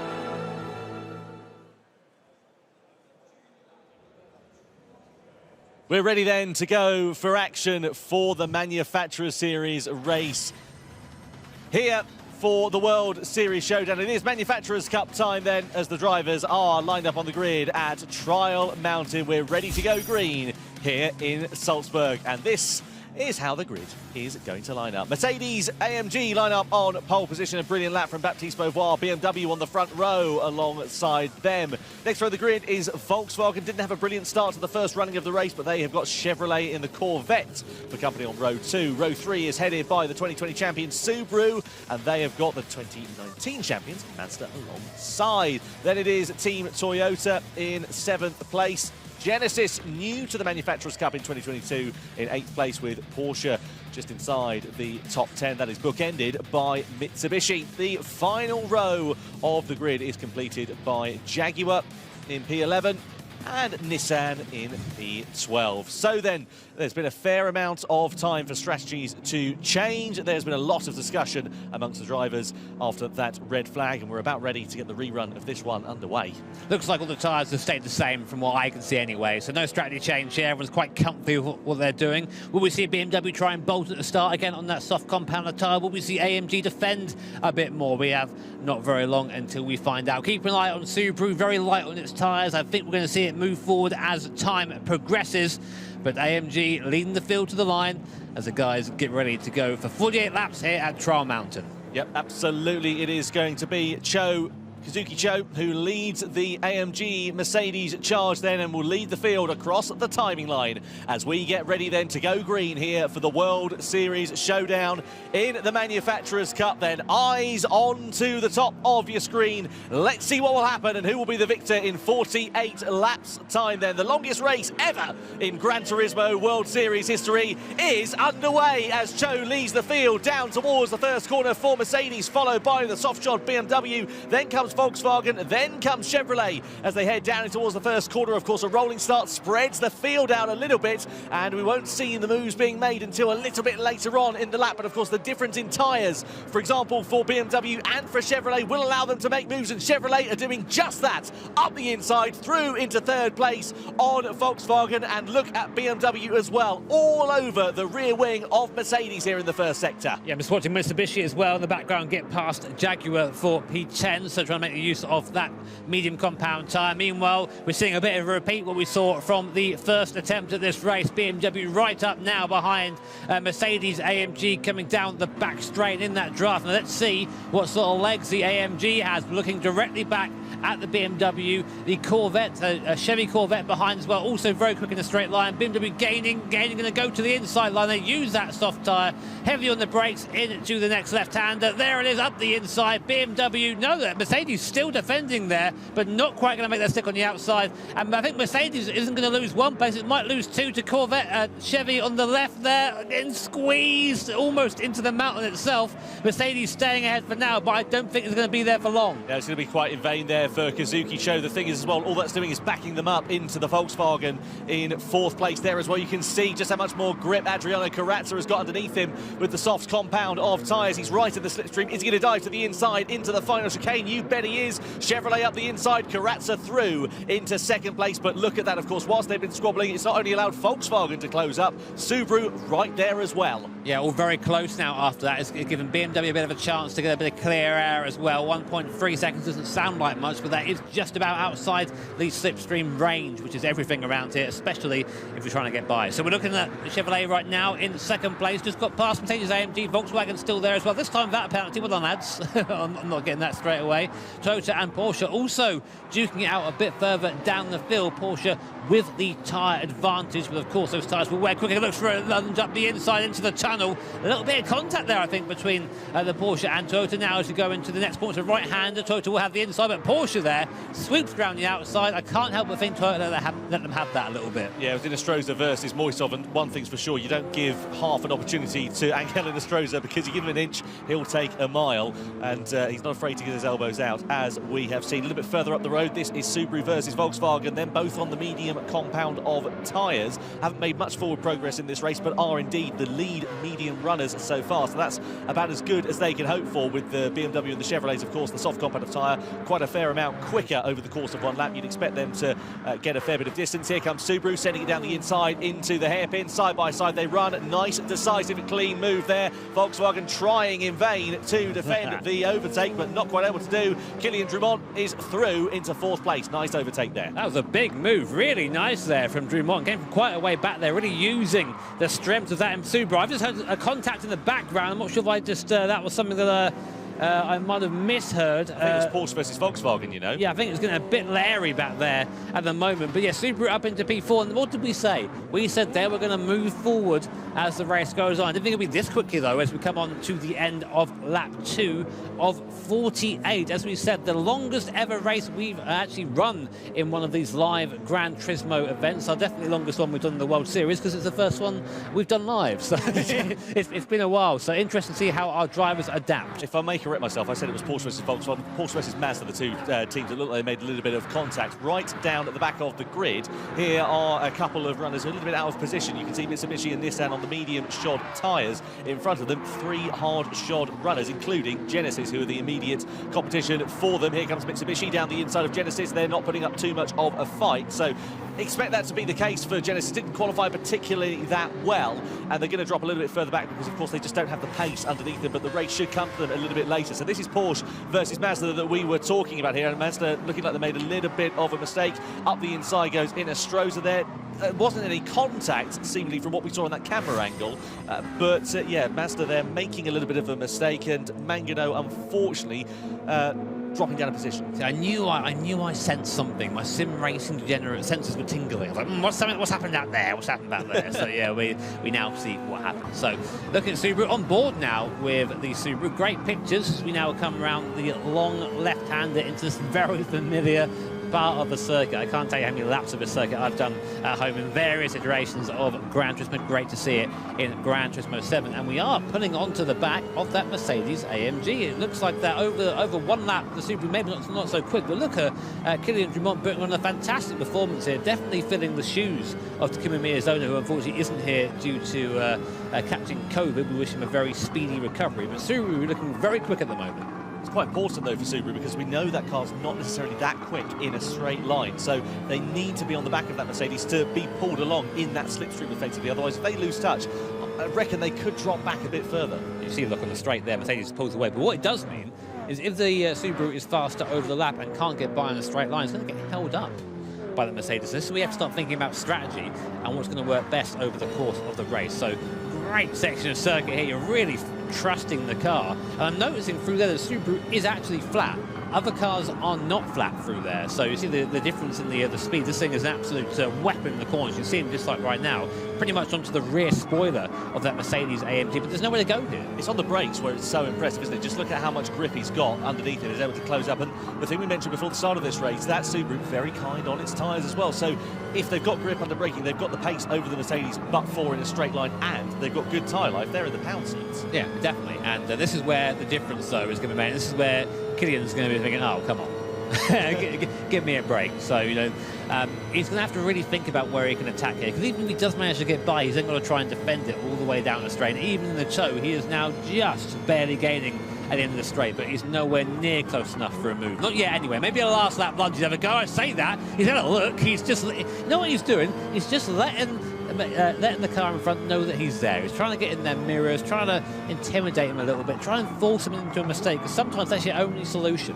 Yeah, Kazuki there not flapping under pressure with that Mercedes at the moment, but certainly, as you say, that Subaru looking really quick and going in towards that left-hander, tighter line really there nice for exit. Kazuki. Yeah, and a great exit for the Subaru, pulling alongside or looking to try to, but as they come in towards the chicane, don't think he's going to be close enough there. Kazuki knows that drives a little bit tighter on the entry of the corner just to hold his line and hold his nerve for now. Just alternate lines there, you see, just trying to force the Mercedes onto a tighter line to give him a worst exit out of his right-hander. It did work, he is closer, but that initial grunt off the corner for the Mercedes AMG is just too much for the Subaru to cope with at this point. So great pictures there from the onboard camera, and I think it's just a matter of time. He's experimenting, he's trying to find a way by, he's trying to find which corners he's strongest at, and I reckon maybe a lunge into the tunnel might be his best bet, a lunge here. But meanwhile, we go back up to BMW, and Chevrolet, and Chevy's got the hammer down. They're going quick at the moment. Certainly are, but I wonder if they're just using their tyres a little bit too much, because we don't quite know what that Chevy's going to be like on its tyre life.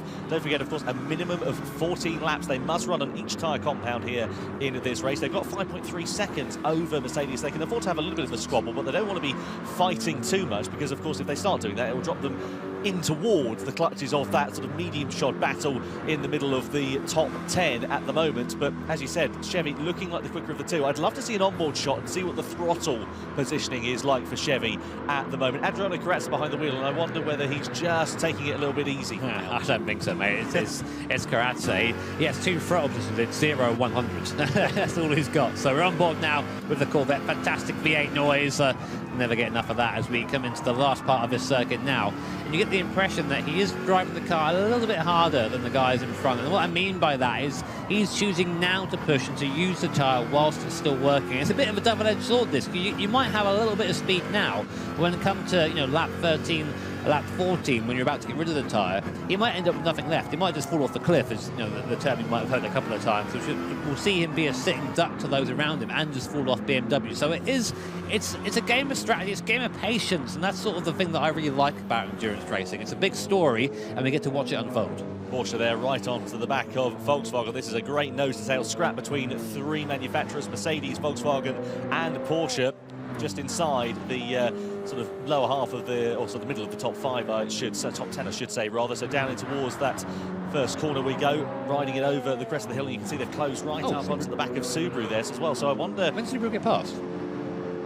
Quite sure. So yeah, Subaru passed. Sorry, we've missed that on our camera. So Subaru's got past Mercedes AMG somewhere, which is massive for this race because these guys are very quick. Look at the gap already towards Mercedes AMG. And you see the Mercedes guys there not looking too happy at the moment. That's Luca Benelli and Baptiste both wild there as well, looking very frustrated. Well, this is what you were saying as well. You're trying to force that Mercedes into a mistake, and that clearly is what has happened there. So Drummond has either just been able to put the pressure on enough to find an opportunity, or maybe he's just been a bit sick of being stuck behind him and thought, actually, do you know what, sod it, I'm going to go for it, and sent it. Yeah, we'll try and find a replay for you guys, and we'll get that to you as soon as we have it. But meanwhile, the front Corvette there, I keep saying Corvette, the Chevrolet going for a big dive on the BMW. And isn't it great to see Chevrolet actually mixing it up in the Manufacturers' Cup here? We've never actually seen them be that impressive, frankly. And right now, Carrazza really showing what that platform can do. And you have to think that BMW at the moment are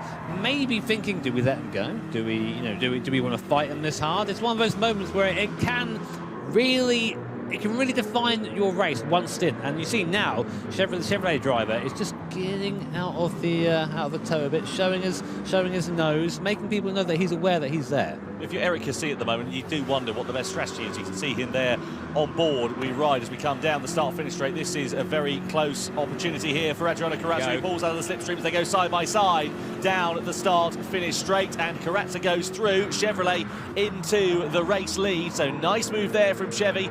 Hit the front for the first time in this race. Now the question is, how quickly can they pull out that gap? This is the move between Subaru and Mercedes-Benz. So it's down the inside into the chicane. There was an opportunity there that presented itself. A late old send for Subaru, and they moved their way up through into third place. So nicely done. That's what it had to be. It had to be a big send, and we were delivered. Killian, mate, I now owe you a beer after. That was awesome. I love watching that. So meanwhile, we'll come back to that in a minute, but we have Porsche and Volkswagen. You can see the sort of tyres have kind of sorted themselves out now as people on the tyres have moved up and higher tyres have moved down a little bit. I'm really curious now, because of course we have this battle going on, but we just had Chevrolet take the lead.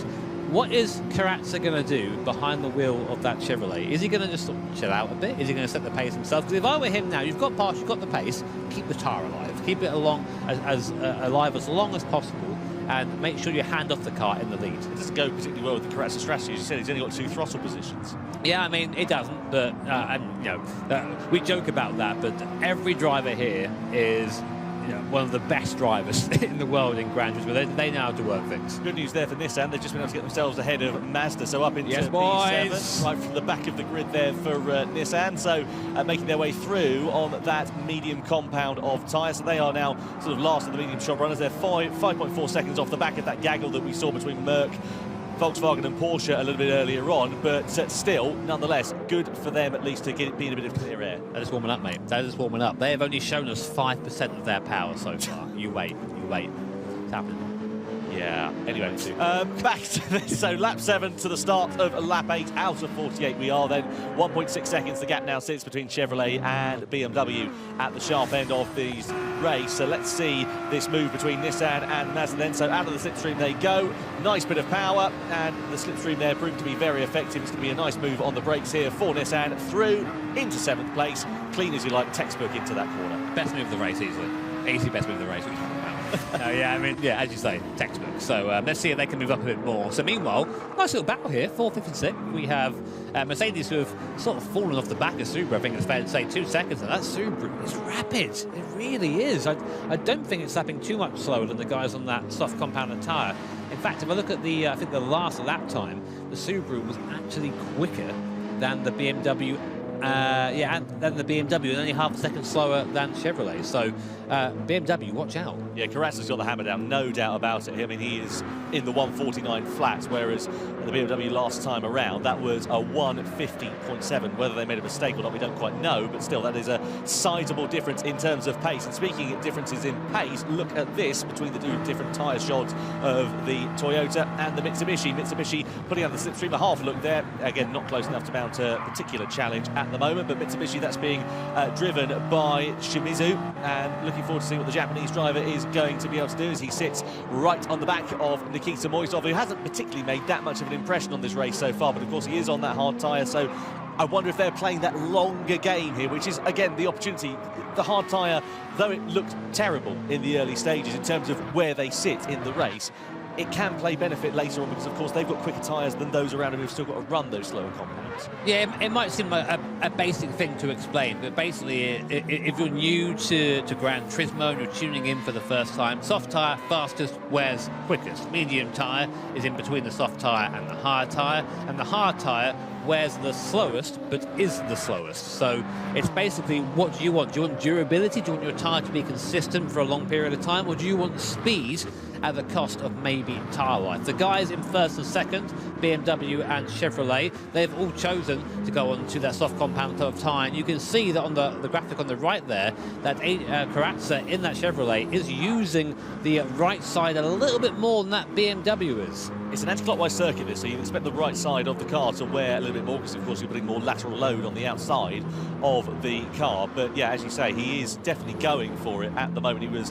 what, 5 tenths of a second nearly quicker than BMW last time around. So he's certainly not hanging about. Is it 2.1 seconds the gap sits between Chevy and between BMW? So we know the BM's heavy on its tyres. We're, what, lap 9 now, so 14 laps we're expecting these soft tyres to be run for, because to be honest, that's probably all they've got in the tank. I don't know, I think it depends. If you can keep that soft tyre alive, which a lot of teams seeming, well, I say a lot of teams, we've only got Chevrolet and BMW now, so they're going to be sort of the guinea pigs for everybody else. If they can keep that soft tyre alive for longer, it's only going to help them complete this race distance quicker, which is the aim of the game, pretty much. So right now, BMW is doing better at that than Chevrolet, but it has also lost 2 seconds on pace. So it's a really fine balancing act here. It's very difficult, and it's the reason why I'm not here, because I have nowhere near the ability to keep up with these guys anyway. And I'll get back to that in a second. Enough self-pity as Volkswagen and Porsche duke it out for 5th and 6th place. Volkswagen there, I think, losing out to Porsche. Porsche up to P5 there. A great move by Angelina Stroza to get up into P5, and now he's going to go after Mercedes-AMG, our pole sitter. So Roberto Sternberg down into 6th place. They want to try and keep themselves within touching distance of that Porsche, keeping the slipstream, and that'll be very important there for the Volkswagen team. But Stroza driving to try and recover something then from this race after a bit of a challenging start in it there so far. They've kind of been in a bit of no man's land really at this particular point. They've had relatively okay pace, but nothing particularly brilliant if you compare that to the likes of Subaru, who are also on the medium tyres, but they're, what, 3.5, 4 seconds up the road in comparison. So that Subaru is an absolute scorcher at the moment. If you compare that to the likes of Merc and Porsche, they've got good pace, but relative to that Subaru, it's not quite as good. Yeah, Subaru, the one to watch in this race. I mean, we've got a long way left yet. Only 10 laps into this 48-lap race. So hope you come here. We've got snacks. Hope you've got a nice couple of drinks around you. And let us know on Twitter. Let us know what you think of the race so far. Hashtag GT7. Who you got your money on at the moment? It's looking like Subaru looking quite impressive on this stint so far. But it's Team Chevrolet that lead from Team BMW. Subaru third, Mercedes-AMG 5th, and this team, Team Porsche, in 5th. So, lap 10 out of 48 we sit on then. We're coming towards the sort of end of the first stint now. Again, 14 laps of the minimum sort of tyre life that the drivers will be able to run on, and I wonder what the strategies are going to be like, how they're going to diverge, because if you can coax the life out of the softer compound of tyres, you want to stay on them for as long as you possibly can. Of course, we have now got graphics that we can bring you on screen, new for 2022 really here nice. In the GT World Series, and yeah, it's really great to be able to bring that to you, because of course it gives you at home an insight into how hard these drivers are pushing, what the tyre life is like for different particular cars, different driving styles, etc. And it's really, really good because it gives us that extra bit of insight. Yeah, can we have some more of that, Mr. Graphic Man? I'd like to see some more for these other teams as well who haven't chosen to go onto that soft compound tyre. In Astroza, I think really showing he's got the speed here. But bear in mind that, of course, the guys in front of us right now, Mercedes-AMG, did start on pole. And Portugal sort of come through on this medium compound tyre, and it's now almost, I think, quicker. Oh, look at that! Oh, that is very nice. Thank you, Graphic Man. Look at how hard the hard tyre just is not wearing. 97% on that Mazda. But it's looking like, yeah, right now, the person in trouble is BMW on that front tyre there. 69%, very nice, I'd say. Also for Chevy 2, just dropped down to that as well, so equally nice. Yeah, it's also not the first time that we've seen that as well. In terms of, it's actually front and rear, so front's on the left-hand side of the picture, right, rear's on the right-hand side. So it's actually the front that's a little bit in better condition, but of course we know that Karatz has been pushing on that bit more, hasn't he? He's been putting more pace in that car, just trying to extend that gap out to BM, so you'd expect that to be the case. It's kind of not too dissimilar. I think importantly it shows that that tyre is going to last to lap 14. What condition it's going to be in once they get there, that remains to be seen. But we tend to see a drop-off, and what I mean by that is once the tyre gets to a certain percentage, you start to slide a bit more, and that actually it accelerates that tyre wear. So you get to a cliff, and it just kind of falls off with pace as well. So we're just going to wait and see how that pans out. But right now, Team Porsche and Angela Stroll are getting ever closer to Mercedes-AMG in front. Under brakes there, that Porsche is mighty right onto the rear wing of the Mercedes. Now we go down the back straight once more. We have, so the front straight, sorry, we have noticed that the Porsche maybe not the quickest down the straight, so not the easiest place to attack. I was wondering about tyres as well, because of course this Porsche is mid-engine rear drive, that Merc is front-engine rear drive. Do you think that will have an implication in terms of the tyre life, because of course it's not so front-heavy?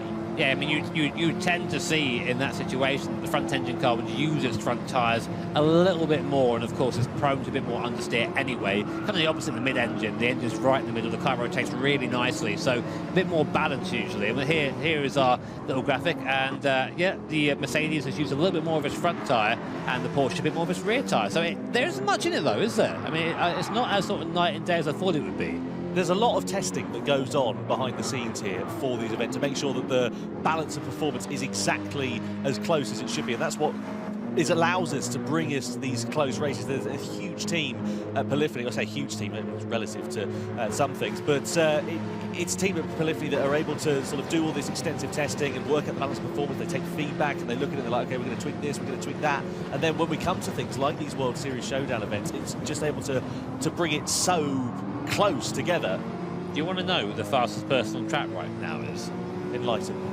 Is Kylian Drummond in the Subaru on the medium compound tyre. He has found some speed. His last lap actually was nearly a second quicker than both the cars in front of him. So this is what we said. We said the Subaru would be good on its tyres, and it is so good in fact that on a tyre that should be slower, it's now starting to reel in those cars in front. So what's this car going to be like on softs?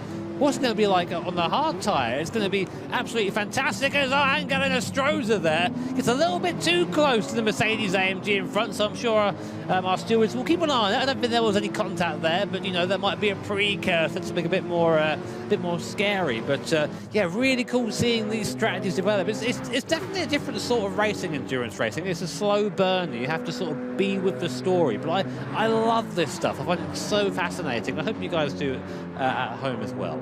Yeah, absolutely. I've been fortunate to call some endurance racing this year, and as you say, though the race is definitely at a slower pace, it can really get quite exciting once those strategies begin to diverge. As we know, of course, the soft tyres are wearing quicker. There is an update, and those rear tyres, I think, starting to fall more towards that cliff now. 63%, I don't think it'll be too much to be of a concern, but as you say, compared to Subaru, which the difference last time around was a second between Chevy and Subaru. look at the tyres on the Subaru. Look at the tyres. Like, compared to other medium runners, they've got massive chunks over everybody else. That car is dangerous if you are its opposition. And as you say, Tom, yeah, a second quicker than the BMW last lap. That is unreal. It's visibly closer now. It's getting closer towards us a bit on board. I would love to see in a couple of laps' time. I reckon it's possible. I reckon this Subaru might actually get the BMW before the end of its stint. You can see they're killing a bit of a smile on his face there. Question, do you think he's going to stay in the car? No, he's not, because there's Danny Solis is going to go in the car, because I've got the driver's strategy here. Okay, then.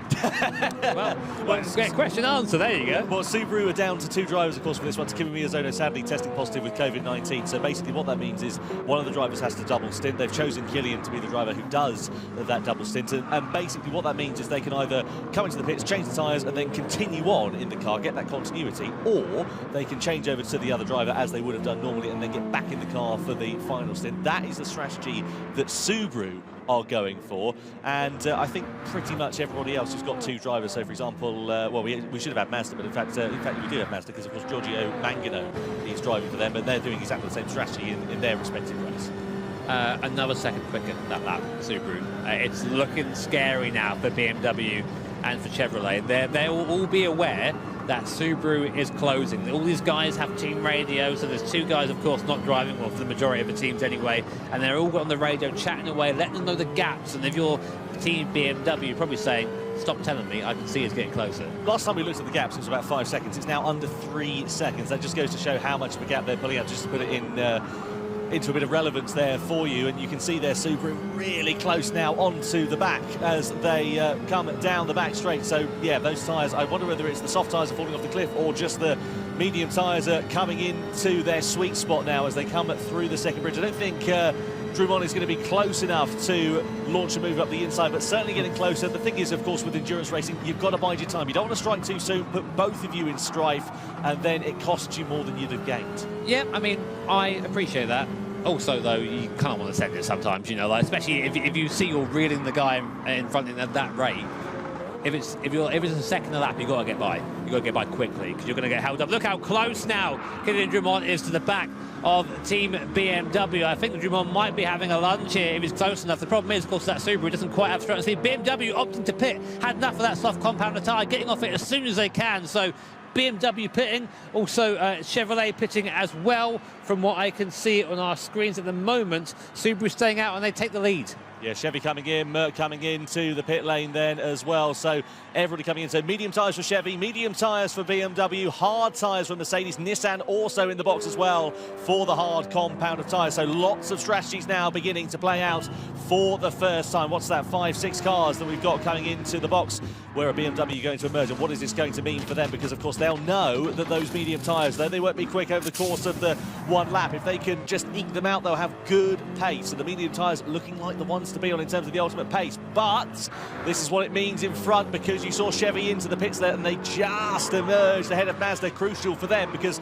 they've now got a bit of clear air. That's the one thing you want coming out of the pit lane. You don't want to be stuck behind another driver on another strategy, because even if it only costs you a few corners, that could be the difference between coming out ahead of another driver when you make your second pit stop. Yeah, definitely a possibility here, and it's not just Mazda, it's Mazda and Toyota. So 2 cars in between now, these guys who were close on the circuit before. So interesting to see now what these guys can get up to now. It's Iwata who's got into the Chevrolet, and J.O. Dowd has got into the BMW. So new mind, fresh set of legs, as they'd say in football as well. Fresh brain, I think, is a more appropriate thing for sim racing. And let's see what happens here. I'm interested to see, though, how far Subaru, these guys, are going to go on that medium compounder tyre. Yeah, absolutely. Well, in terms of the drivers that did stay out last time, and both on the medium tyres, Porsche versus Subaru, they have not made their stops yet. Last time around, what's that, 6-7 tenths of a second quicker than Porsche was Subaru last time. So, again, just going really good. Kylian Drummond, he's in that groove, isn't he? You know, when you get into that sort of sweet spot where you're not even thinking about driving, it's just instinctive, and he's just not worrying about anything. He's got no immediate pressure from behind, and he's in that rhythm, in that zone. Look at that difference in tyre wear. between Subaru and Porsche. There's nearly 10% between those rear tyres. Subaru's so light. So I'm going to keep an eye on lap time though. I'm noticing the hard compound runners are starting to get a bit closer. So Subaru they did a 50.2 across the start-finish line. Porsche will come across the line next. They do a 50.8, so 6/10 between those two. 6/10 faster and using the tyres less. That's the dream if you're a driver. Volkswagen into the pits. This, of course, is going to be important for that battle that we saw on the fringes of the top 5. Of course, had Mercedes and Porsche involved in that. Though now they're diverging onto their different strategies. We'll see how that all plays out a little bit later on in the race. Where are Volkswagen going to emerge? Well, it's behind Mercedes, so not too bad. A little bit of traffic in front of them, but of course both on the hard compound of tyres, so it'll be interesting to see what the pace differential is like between those two. But again, it's just sort of spreading out after this first stint. But we've had now, what's that? 1, 2, 3, 4, 5, 6, 7 drivers making their pit stop so far in this race. I'm really interested to see what lap times we see now from Chevrolet and BMW, because Subaru, of course, out there on some tyres that are now 20% worn, according to our nice little graphic there. Thank you, graphic man, you're very kind. And we're now going to see if Chevrolet has that pace to bring that back in. Yeah, Kylian Drummond has driven a fantastic stint so far. I've not seen Danny Solis move just yet. He'll be in the car next. And again, here is a bit of a comparison between first and second. Look at that. That is night and day. I mean, that's ridiculous, that is. So the Subaru, 10% better on both rear tyres, better on every tyre. It's used a little bit more fuel, though. I have noticed that. It's a bit heavier on fuel. So we might... Will there be a refuel on this 66? It shouldn't be too much of a concern. Maybe a dash? Maybe a bit of a splash test. We'll see how that works out. I want to correct myself earlier on. It's actually 6 drivers who've made their pit stop so far in this race. So half the field have pitted, half the field have not. Just to make you aware, if this is your first time tuning in to the Manufacturers' Cup for the GT World Series, first of all, welcome along. It is great to have you here. But also, just to remind you as well, make you aware, the drivers do have pit-to-driver communication. So basically, if you're Danny Solis, you can communicate with Kylian Drummond, your teammate, who's in the car at the moment, and talk about strategy and try and work out when is best to pit. The thing is, he'll be there thinking, he's doing all right. He's got great tyre wear, great tyre life, great pace underneath him. This is putting Subaru in the pound seats in this race. So no immediate cause for concern, despite being a driver down. Yeah, I reckon we'll see them pit soon, though. I mean, I think they want to use a soft tyre for a bit longer than the guys who were out there previously. Maybe longer than the 14 laps that was originally sort of suggested for that soft compounder tyre. But bear in mind, there is a minimum tyre usage requirement. So every compound's got to get used, and you have to use it for at least 14 laps. So you don't want to go too long on one set of tyres, otherwise you won't meet the requirement. And if you don't meet the requirement for that, if you do 1 lap too short, you will get a 1 minute penalty added to your time after the race, which I haven't got to tell you, is pretty disastrous. Yeah, it's not what you want, that is for sure. So, on board here with Team Toyota, this is Nikita Moisov who's behind the wheel. He started this race, of course, haven't made their pit stop as of yet. Stuck behind Mazda, who again also have not made their pit stop, but just up the road is Chevy on the medium competitive tyre. I expected Chevy to be pulling a bit more of a gap out, actually, on that medium tyre. They have made a pit stop there on fresh mediums. The gap a second or so as the leaders now into the pits for the first time. So Drummond getting off of the mediums onto the hards for the middle stint. Crucially, Danny Solis getting behind the wheel too. I want to just congratulate Kylian Drummond. It was a fantastic stint there. So fantastic, in fact, that his lap before he was in that was still quicker than the Chevrolet on the same tyres that were, 17 laps newer. That's ridiculous pace. So really good stint for him. Now it's up to Danny Solis. Difference in strategies here between Porsche and Subaru as well. Medium to hards there for Subaru, medium to softs here for Porsche. I know that they were separated by quite a lot, but I'm interested to see what that's going to mean for Porsche if they emerge in a bit of clear air. What about Subaru then? So Corvette then going through, Subaru emerging in 3rd place, and Team Toyota really close on the back of them as well. Nikita Moisov sniffs an opportunity here as they come down into the left-hander. Of course, cold tyres for Danny Solis. Toyota going through up the inside into 3rd place. I'm confused.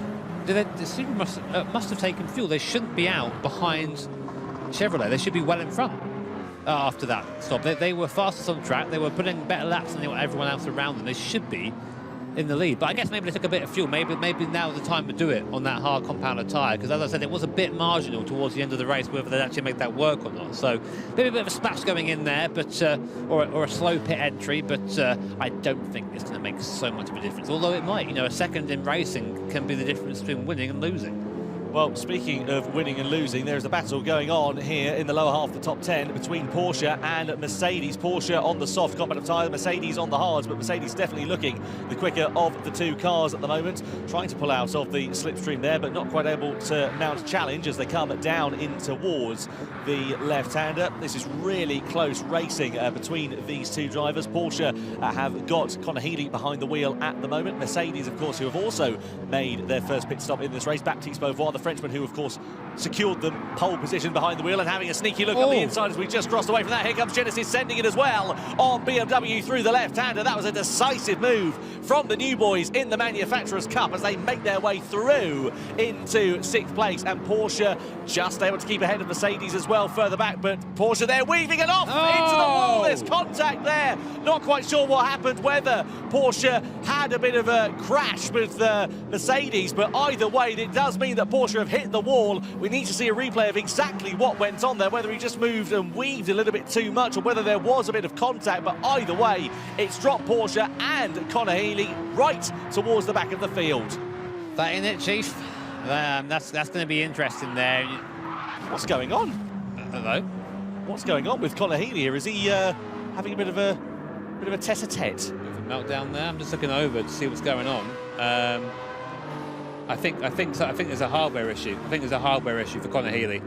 Yeah, something's not gone well at all there. So apologies, I said there's a bit of contact, but whether that is a technical failure there for Conor Healy and for Porsche, that is an absolute disaster for their race, and it could mean possibly an early end to this race, but certainly it means they're going to have lost any meaningful result from this one, and that is such a shame for Conor Healy, a great shame for teammates in Estrosa and Jose Serrano as well, because they were not looking too bad in this one actually, and clearly that hardware issue has put pay to, unfortunately, what could have been an otherwise promising result. They were looking good for a top 5. Yeah, I'm just keeping an eye on what's going on over there. It does look like this might end up as a mechanical DNF for Conor Healy, which is a real shame because, you know, just like in real-life racing, we do have technical issues here as well, and unfortunately Conor seems to be on the end of them anyway. We'll get back to that when we know more. Meanwhile, great battle here developing between Jaguar and Genesis as Team BMW on that medium tyre are going backwards, it seems, not able to turn that medium tyre on at the moment. Yeah, it's a shame there, unfortunately, for BMW. It's Jay O'Dowd who is behind the wheel of that car at the moment, and whether he just doesn't have the pace or whether the car doesn't have the pace, either way, it is resulting in that BM dropping right towards the back. Here then is Team Toyota, who've had something of a quiet run here so far, but it is Igor Fraga who will be in the car next after Nikita Moisov. They're on lap 20. They haven't made their pit stop. Likewise, Team Mazda up the sharper end of the field. You can see that hard tyre, of course, still got 90% left of rubber. It's not the quickest tyre by any stretch of the imagination, but certainly in terms of its duration, it is proving to be relatively good, and it'll be interesting to see what Subaru are able to do as well, because of course they're on hard tyres, but they are on fresher hard tyres, and I wonder whether it might be a bit of a tortoise and a hare situation here with Subaru, just on that hard compound tyre, the slower compound, but maybe they'll have just enough pace underneath them. Yeah, there's a big gap on tyre wear between Subaru and everyone else, it seems, at the moment, and yeah, I'm wondering that's something that'll be looked at some point, but Subaru's still looking strong, as you say. Here's Team Mazda and Team Toyota on board with Team Toyota now, sort of trying to chase down the Mazda in front. That hard compound tyre going well, still running well. These guys haven't stopped yet, of course. They're on lap 20. I think this is about the limit for their tyre. They're going to have to come in soon, otherwise they are going to risk running over the minimum lap allowance of the tyre. So lap 20 are when we're going to see the rest of the hard tyre runners pit in now. So we should see him, Moisov there, just veer to the left out of his corner.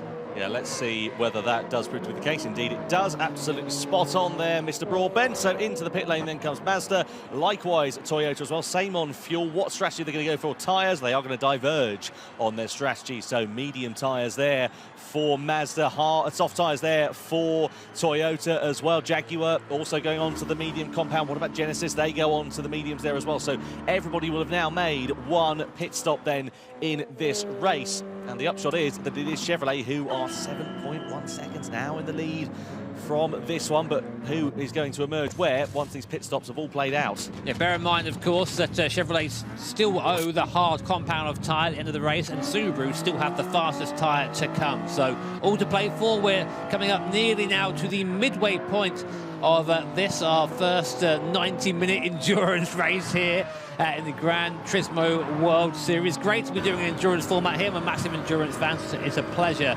to commentate on this. If you just joined us, welcome. Great to see you. Still plenty of racing left right now. Your race order is Chevrolet in P1, Subaru P2, Mercedes-AMG are pole sitter in P3, BMW and Volkswagen round out the top 5. We're on board now with Toyota and Igor Fraga, one of the bigger names, I think it's fair to say, in the Gran Turismo racing world. Ex-F3 driver as well, so he knows his way around a quick car. Let's see what he can do to pull that gap down to Mazda. He's got a superior tyre, soft compounder tyre, so it should only be a matter of time, but you know, we'll see how he does. There's only one thing that you've got to say about Igor Fraga. If he's got a set of soft compounder tyres, beware. Yeah, exactly. Because Igor Fraga, soft tyres and a car that is pretty blooming quick. Let's be honest with that Toyota Supra. That is going to be a deadly combination, and I'm really, I'll tell you what, just stick an onboard camera for him for the rest of the race, because that'll be a heck of a bit of progress. He knows it well. You know, Fraga's been with Toyota for quite a while now, so he's very familiar with the platform, very familiar with the Supra. Great shot here from the onboard of the Mazda rotary there, whining away down the straight. Great noise. I always like to point it out because I miss hearing it in the real world so much. But it doesn't matter how nice your engine sounds if you've got Igor Fraga behind you on soft tyres. So I suspect we'll see that Toyota pull up to the back of us very shortly. Gap is 1.4 seconds. We'll take a look as the race progresses, and also cool to see how close they get to the barrier there. But you notice in qualifying that extra inch or two might have been eradicated for speed. It's a bit more chilled out in the endurance race. Also the tyre deformation is really cool to see. I like that. Yeah, I really love the attention to detail here in GT7. Don't forget, of course, you can vote for your Michelin driver of the day on social media throughout the course of this race as well. Get yourself onto Twitter, and if there's a particular driver that you think has driven exceptionally well, we would love to be able to hear from you. Get your votes in. They'll be announced on social media after the race has reached its conclusion. So we are now coming up to the halfway stage in this race. We're looking at the battle for 7th place between Mazda and Toyota, two legendary Japanese marques, two previous manufacturers champions here in the GT World Series as well. And as they come onto the back straight, you wonder whether Igor Fraga is going to have enough pace underneath him to try and mount a challenge as they come on this long back straight through the two tunnels and down in towards the hairpin bend. You can see him closing in the slipstream, difference in tyre compounds, so a difference in pace, and certainly will be a difference under grip for braking as well, as Fraga goes towards the inside, makes the move as Toyota goes through ahead of Mazda for P7. Nice move there from Igor Fraga. Next target, Nissan. Yeah, easy peasy. And of course, Fraga, you might remember, if you're a hardcore GT fan, that Fraga used to drive for Nissan back in the day, so he knows that car as well back to front. Would definitely be an advantage for him. I also remember him running out of fuel at the Nürburgring, but he might not want to remember that one himself. As we now come round the left hand, coming into the last part of the circuit now. If you're new to this version of Trial Mountain, a penalty there for Nissan in front, a cut track penalty. That will make Igor's job a little bit easier. Oh, big lunge in front of a Volkswagen, made a mistake, come back onto the course. Contact there with Igor Fraga. I'm not quite sure what happened. VW just looped it on the way into the corner. Might have caught the curb on the inside a bit and spun the car around, lifted it, but Fraga nowhere to go there. Ditto with Nissan in front, but if anything, that's actually helped Fraga's charge. He's taken 2 places in a corner and a straight, so got to take the rough with the smooth, I guess. Yeah, well, that's the supermarket deal there for Igor Fraga. You buy one, you get one free. So he moves up into 5th place then. And Porsche, they're of course slowed because they've had that technical problem. So they're now a lap down here in this race. But Nissan not giving any quarter. They tried to mount a retaliation. Here come Mazda as well as they run really close to another. Mazda trying for the outside line into the mountain section of this circuit, but certainly looking a little bit quicker. I wonder whether the cage has been a bit rattled with that penalty here for Volson there as well. And you can see Mazda trying to mount this attack and Volkswagen trying to come and follow them through as well, covering the inside line. Go Nissan then here. Mazda know that they go for the outside line, and now it is a drag down the straight as Nissan pulls towards the inside, trying to use that straight line speed. We're going to go 3 wide down this straight, I'm pretty much sure, because Mazda have got great straight line speed, but it doesn't look like that Volkswagen has got the legs as they come in towards the left-hander. So Nissan there go for the inside line. They're just able to hold firm, or are they? Because comes Mazda trying to go around the outside, and they do! What a move from Mazda, brilliant! And Volkswagen trying to follow them past as well as they come through into the final sector of the lap. This is a great scrap for 6th place here. Yeah, for 6th place, exactly. I mean, these guys are getting rowdy, and of course, VW, they're looking to make up for lost time after looping the car on the last lap. So we're on board now with the mighty Beetle, and you're going to see that slowdown penalty being applied to Nissan in front. They'll come around this right-hander, had that 0.5 seconds of being off the throttle, and right now there is a investigation underway. You know what, I think we might see a penalty for Volkswagen for an unsafe rejoin. We will wait and see, but there, nice easy move for Volkswagen as Nissan served their penalty. Mazda, Volkswagen, Nissan, 6th, 7th and 8th. Halfway stage then of this race we are, so there are the stewards on the bottom left-hand corner of your screen, and this, of course, is where all the decisions are going to be made. So they'll be looking back, reviewing the footage, keeping an eye out, seeing what happened, discussing with one another, and then making a decision. So that is under investigation. They may go for no further action. They may offer a penalty. Fastest car on track right now is Igor Fraga for Team Toyota, 1:49.5 on the last lap around. Compared to the leader, that's about a second and a half quicker. So Igor Fraga on the move then in the Toyota, as we suspected he would be. Right, we're going to get a replay of what happened with this VW. I'm curious to see this. Oh, he just got onto the grass on the inside, tried imitating the Sophie AI line there, I think, and just tagged the line and just spun it around. And the thing is, the rejoin there, the rule is stay where you are. He accelerated into the racing line. Would you give that a penalty? Personally, yes, because the thing is, it's unsafe, isn't it? You've got to be so careful with rejoining, and if you're going to compromise somebody else's race, then you've got to err on the side of caution in situations like that. And I can completely understand it, because I've been in the situation myself. Don't get me wrong, I do a bit of racing, and if you spin, it's very frustrating. And I'll be honest with you, Jimmy, I spin a lot because I'm not a particularly brilliant driver. But we'll come back to that in a minute, because here comes Mazda trying to send it down the inside of BMW, and they do. So the Japanese drivers go through into 5th place. Nice move there. But as I was saying, yes, just coming back to that earlier point, if you spin, you've got to be safe when you rejoin. Clear cut. Yeah, don't do things that make it look bad or something like that, isn't it? Yes, a wise man once said, I heard. So yeah, no further action. So stewards deem that as fine. Pretty much, that's where we go there. And that's why I'm not a race steward. I think so. And unfortunately, I do think we have now lost Porsche from this race. So our first DNF, commiserations to the Porsche guys, valiantly fought up until then. But still 11 cars left in this race, with a lot of it still to go. Team Mazda looking fairly strong right now. It's fair to say that BMW dropped off quite a bit on that medium compound. The car not agreeing, it seems, with that medium compound tyre. So it still has a hard compound tyre to go, but not looking great for Team BMW. Yeah, the car has been heavy on its tyre where it's not had much. Oh, Mazda clipping the wall there. There you go, the inside, weren't they? And that's the thing. In an endurance race, fatigue does start to set in. And it makes you wonder, is Shotaro just trying to overdrive that car a little bit at the moment? Because he's looking a bit raggedy.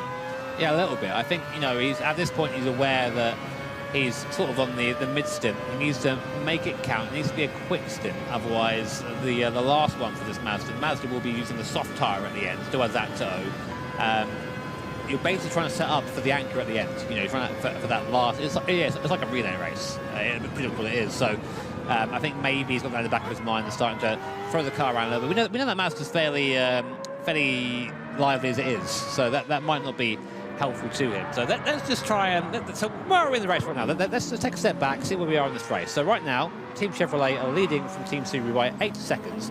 Right now, the lap times are identical down to 7 thousandths per second, which is insane. So Subaru, though, on that harder compound tyre, so just showing you the pace of that car. Behind them, Mercedes-AMG, bit of a gap we go by there. Mercedes-AMG, though, faster than the two cars in front. Then we go down to Team Toyota, who have almost set the fastest lap of the race there. 10th of the fastest lap of the race, a 48.5 from Igor Fraga. 48.2 there. Igor Fraga has just now set the fastest lap of the race, which was nearly 2 seconds faster. No, sorry, 3 seconds faster than the leader. He is on a charge right now. I said it, beware. Igor Fraga on soft tyres in a Toyota Supra is the one combination that you should fear if you're a driver out there, and he's really closing up onto the back, and this could be great for Toyota and their podium challenge.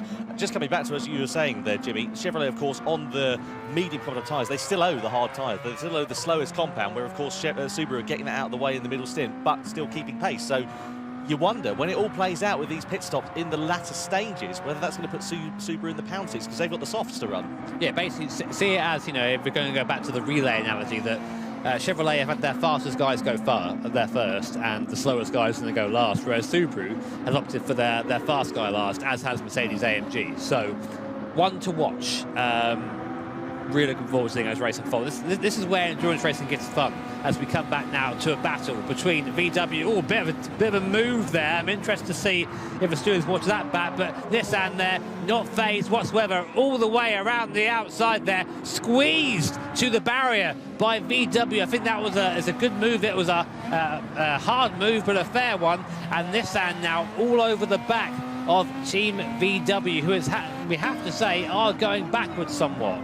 Well, Mehdi Afidi behind the wheel of the Nissan, who we ride on board with him at the moment. And of course, Mehdi was the driver who scored World Series points for that manufacturer in World Series 1. They managed to get 1 point on the board coming into this one. Look out the closing speed there on the brakes as they come in towards the chicane. So certainly that Nissan's looking a little bit faster than the Volkswagen. A bit of a slide out the final corner won't help their challenge at the moment. Mehdi Hafidi there just getting a little bit hot under the collar, but certainly that Volkswagen does not have the pace in the middle stage. Laboutelet's trying all he can as they come side by side down the start-finish straight, banging wheels as Nissan goes through into 6th place. They just about managed to get ahead. They run it a bit deep in the second phase of the corner, and I wonder whether that might put Volkswagen on the back foot, and it does, because they have to sort of get out of the throttle and almost ran onto the grass there between the two. Yes, super aggressive move there, but a move that needed to be made, I think. Now, we did mention points as well. We've had World Series points already handed out in the first round from first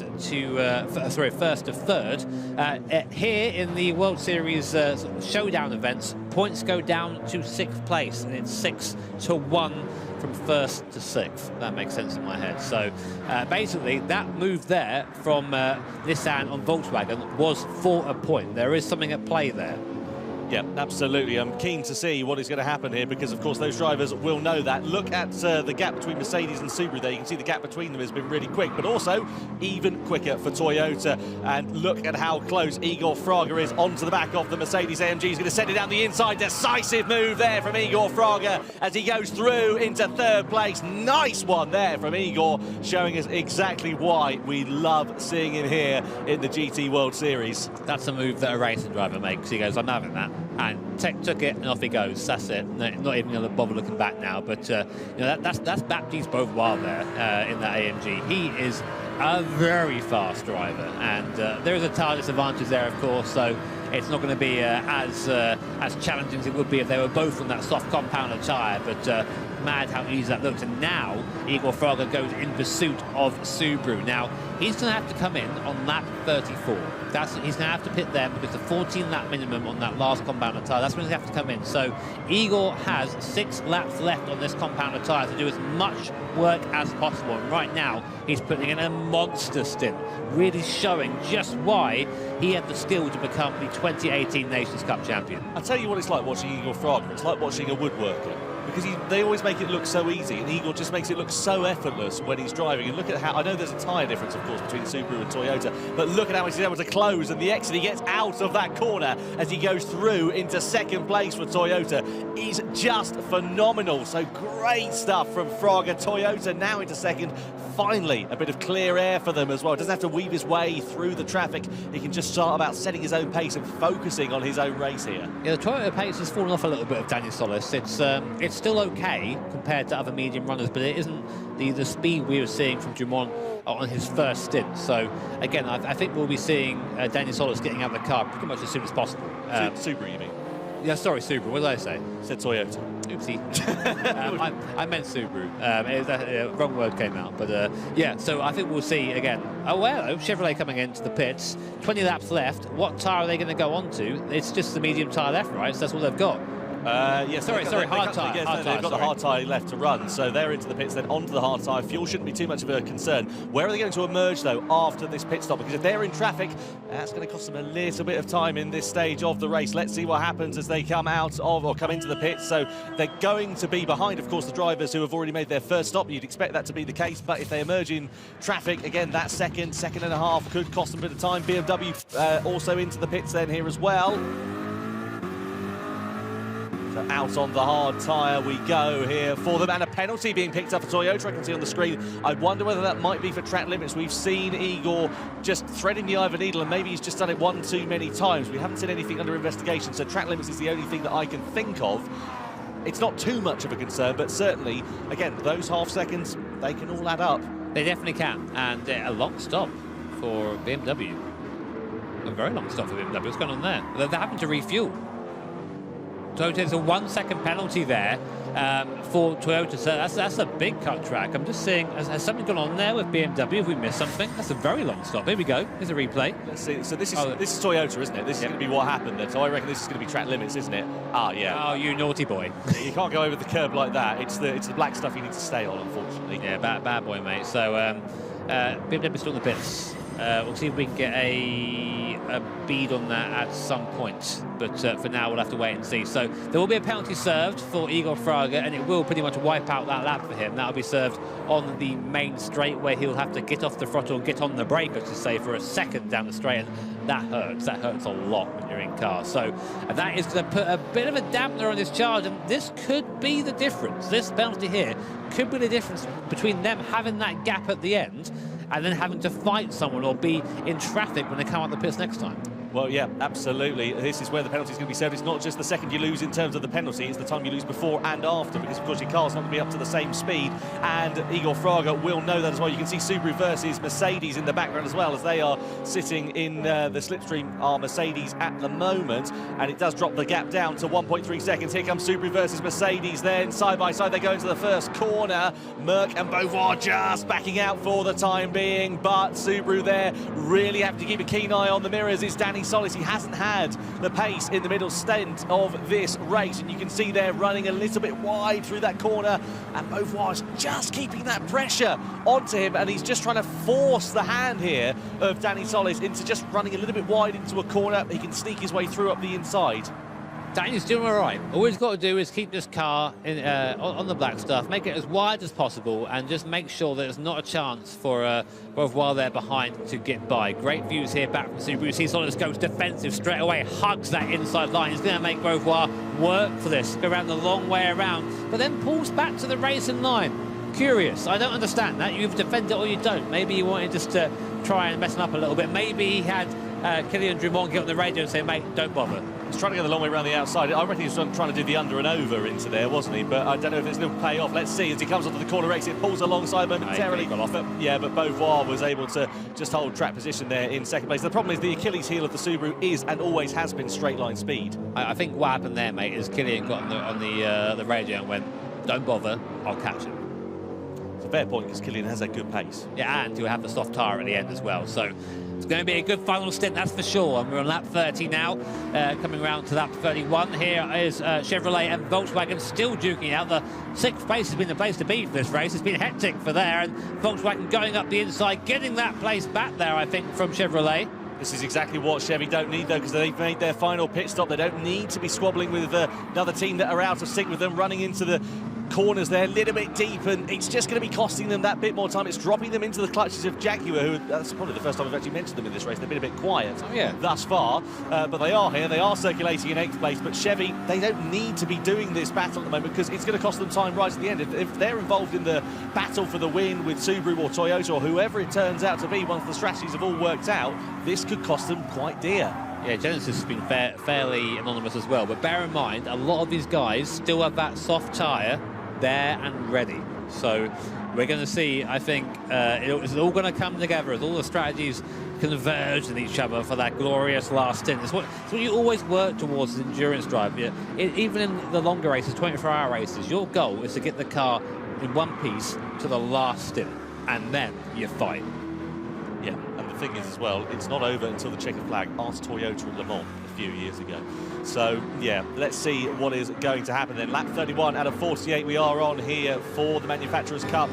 Showdown here for the GT World Series. We ride on board with Jaguar at the moment, who are in 8th place. It's Alonso Regalado, I should say, who is behind the wheel of that machine as they come in towards the braking zone. Certainly looking pretty menacing, but just keeping his power to drive for now is the Peruvian driver. We've seen Alonso in World Series events up until this point, but it's Been a long time coming since we've been here. Of course, this is our first live event in 2.5 years. It is so great to be back as Subaru come into the pits at the end of lap 31 onto the soft tyres. Now, here is the car to watch. We have Kylian Drummond, who showed us some fantastic pace earlier on in this race. Now onto that soft compounder tyre, and he is going to fly. Will there be fuel going in that car? I don't think so, but he's got a lot of cars to get through there. Not many people have pitted for that second stop yet, so you see it's plummeting down the order there. I think it is just a long stop here. I wonder what happened to BMW before, but it's just a long pit lane here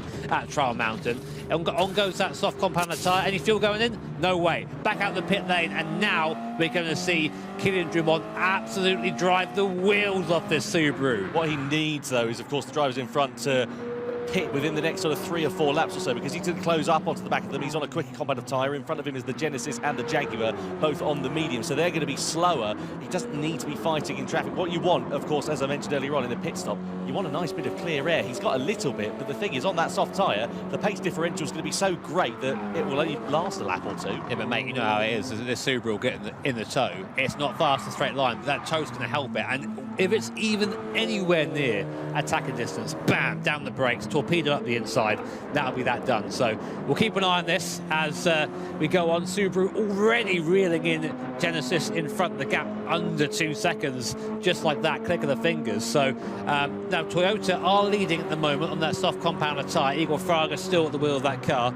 They're 4 seconds clear. They're going to have to pit in 2 laps time. Or that'll be the latest that they can pit, is in 2 laps time. I'm sure Igor's going to go all that way as possible in that tyre. You can see here lap time differential, of course, that is between the soft and hard tyre, Daniel Solis versus Igor Fraga. I'm interested to see this graphic in a couple of laps time though and see what that difference is. Yep, so Fraga then out of the final corner, across the timing line, 4 seconds the gap sits between himself and Baptiste Beauvoir in second place as they come across the line then to reel off another lap. And you can see their last, on the lap 29, in fact, it was actually Beauvoir who was the quicker of the drivers by half a second or so, but I think that was when that penalty was served for Fraga, of course, for not obeying track limits. But this is getting really exciting towards the end of this one. Don't forget, of course, you can vote for your Michelin driver of the day on social media. If there's a driver that in particular has stood out for you over the course of this one, get onto social media, vote for your driver of the day on our social channels, and we will be announcing that on social media after the broadcast has concluded. Yes, we will be doing that, and I'm just checking who's going to be in the car next. For Toyota, it's going to be Ryota Kokubun, who is extremely fast. I mean, I look at that team, I don't see a weak link there.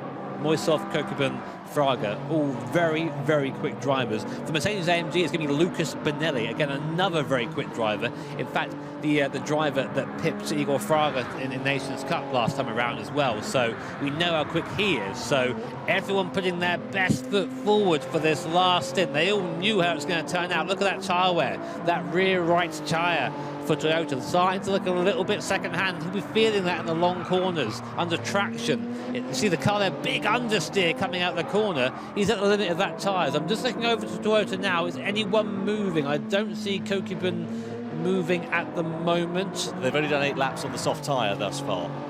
So, according to the graphic that was on the bottom of the screen. That's definitely wrong, mate, sorry. That's definitely wrong, because remember, there's a 14-lap minimum, and we are now coming up to lap 34, so we'd have to change tyre. Right, so let's see then what is going to happen here with Igor Fraga and with Team Toyota when this is all going to play out. The gap down to 3.9 seconds. We've got a driver change going on here for Team Nissan as they are into the pits then, on from the hards to the soft tyres as they come to their final stint in this race. Okamoto going behind the wheel for their last big push, and of course they have got the quickest compound of tyre to end this one here too. So I find myself turning into a sort of a JDM version of Father Jack. Like, I love my turbo brick. Like, it needs to do well. Come on, I believe. So soft compound tyre going on that Nissan.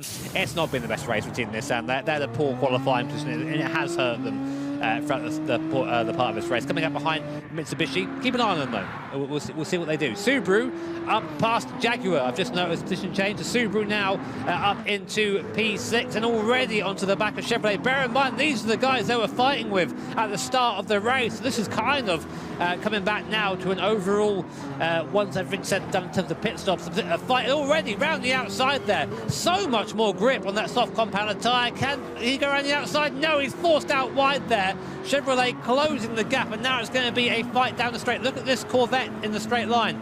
No chance for Subaru, but I bet all my money that we're going to see an absolute lunge here coming down into the left-hander. Kylian Drumont now closing into the back of the Corvette, the American manufacturer. Can't really do much about it. There goes Drumont up the inside, late on the brakes. Move is made before the apex, up into 5th place, and now we're going to see him charge after Volkswagen. Well, it's a blooming good thing that nobody took you up on the bet. I'm so glad. I'm so glad, mate.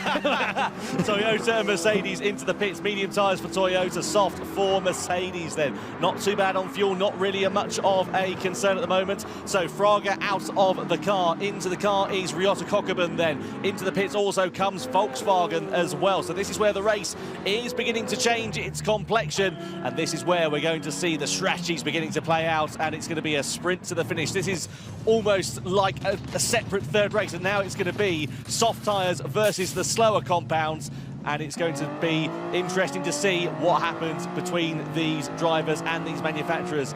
There are 13 laps now remaining, and it's time to see how this race is going to play out. Toyota emerging in the race lead, but of course they're on the medium tyres, Subaru on the softs, only 1.6 seconds down the road.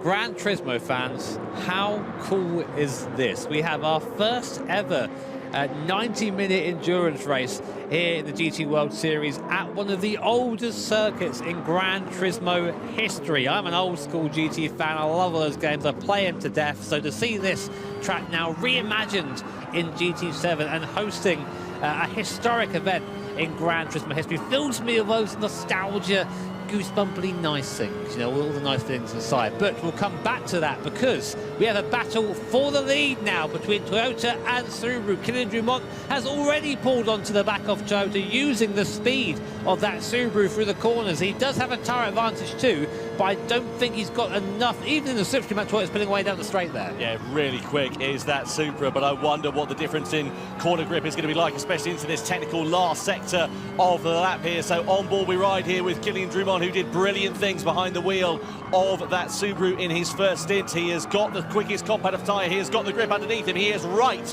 now on the back of Kokubun as he tries to look down the inside into the left-hander. This is for the race lead in the Manufacturers' Cup, and Subaru go through on lap 35. It's Subaru and Kylian Drumont who lead now from Team Toyota. Brilliant move. And he needed to make that move because look in the background, Mercedes AMG, Lucas Bonelli very, very fast in that Mercedes AMG at the moment. So he needs to get by Toyota to not be held up. Now it's going to be how quick can Bonelli get by Kokubun in that Toyota, because he is the only person right now who can challenge Kylian Drumont for this win. There's Daniel Solis watching on, probably just trying to keep his heart rate down a little bit at this point, there to offer any advice over the radio to Kylian Drumont if he requests it.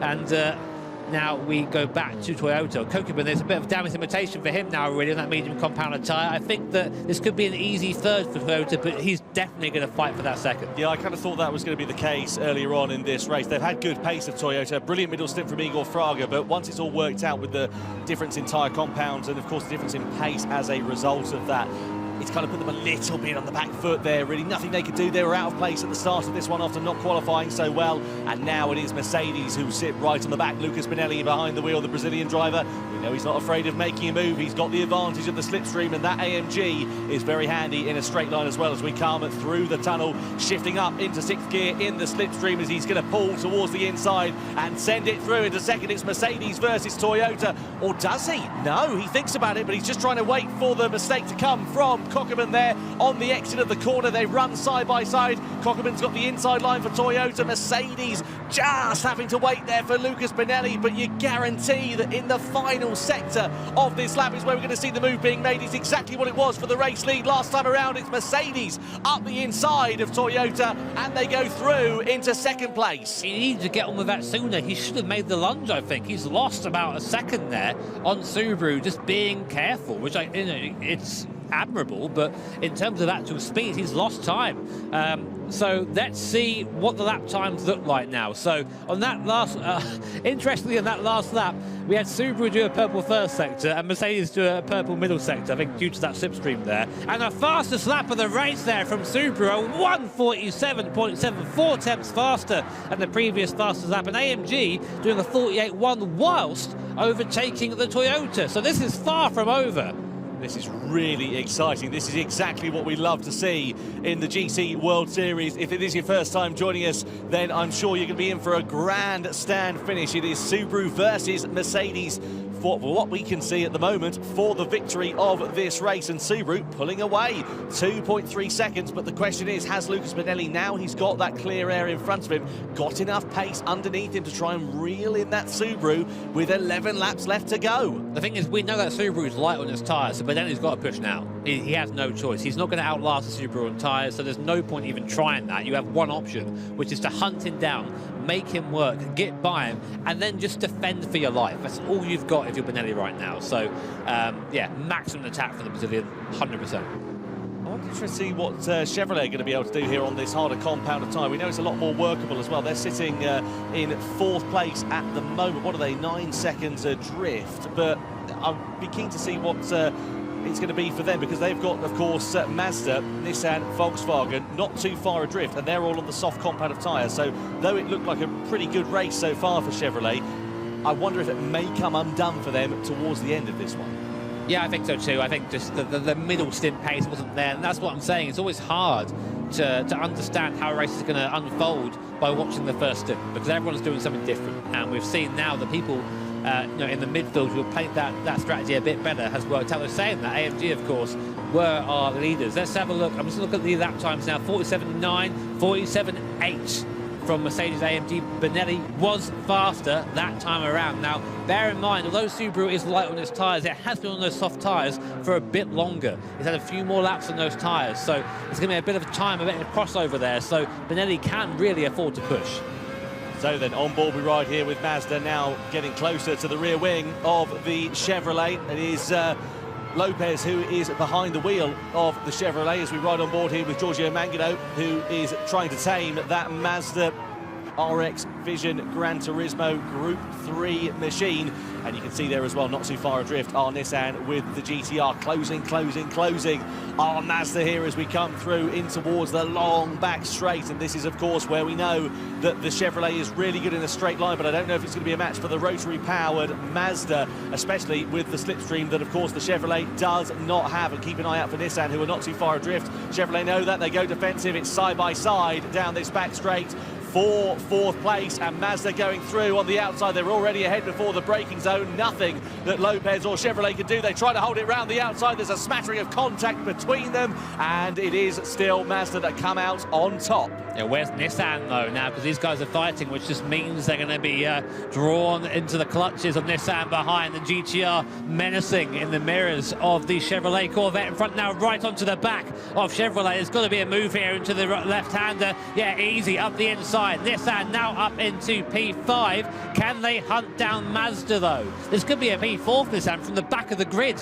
Yeah, it'll be a brilliant recovery given where they started in this race. They've just quietly kept their sort of powder dry in this one, where others have faltered. We've had some messy races for some other manufacturers, and it's really beginning to pay dividends now. The gap between the top two coming down, 1.5 seconds between Subaru and Mercedes. Yeah, that was 3 tenths quicker than that. Bonelli knows what he has to do. The thing is, if he can get in the toe of this Subaru down the straight line speed is so massive that he'll just drive up to the back of that car. So this is where Drummond has to push in that Subaru for this middle sector, through the corners, really make the best of the advantage of that Subaru and try and put away from the AMG behind. But look how hard Lucas Bonelli is trying. That gains there. He is locked in.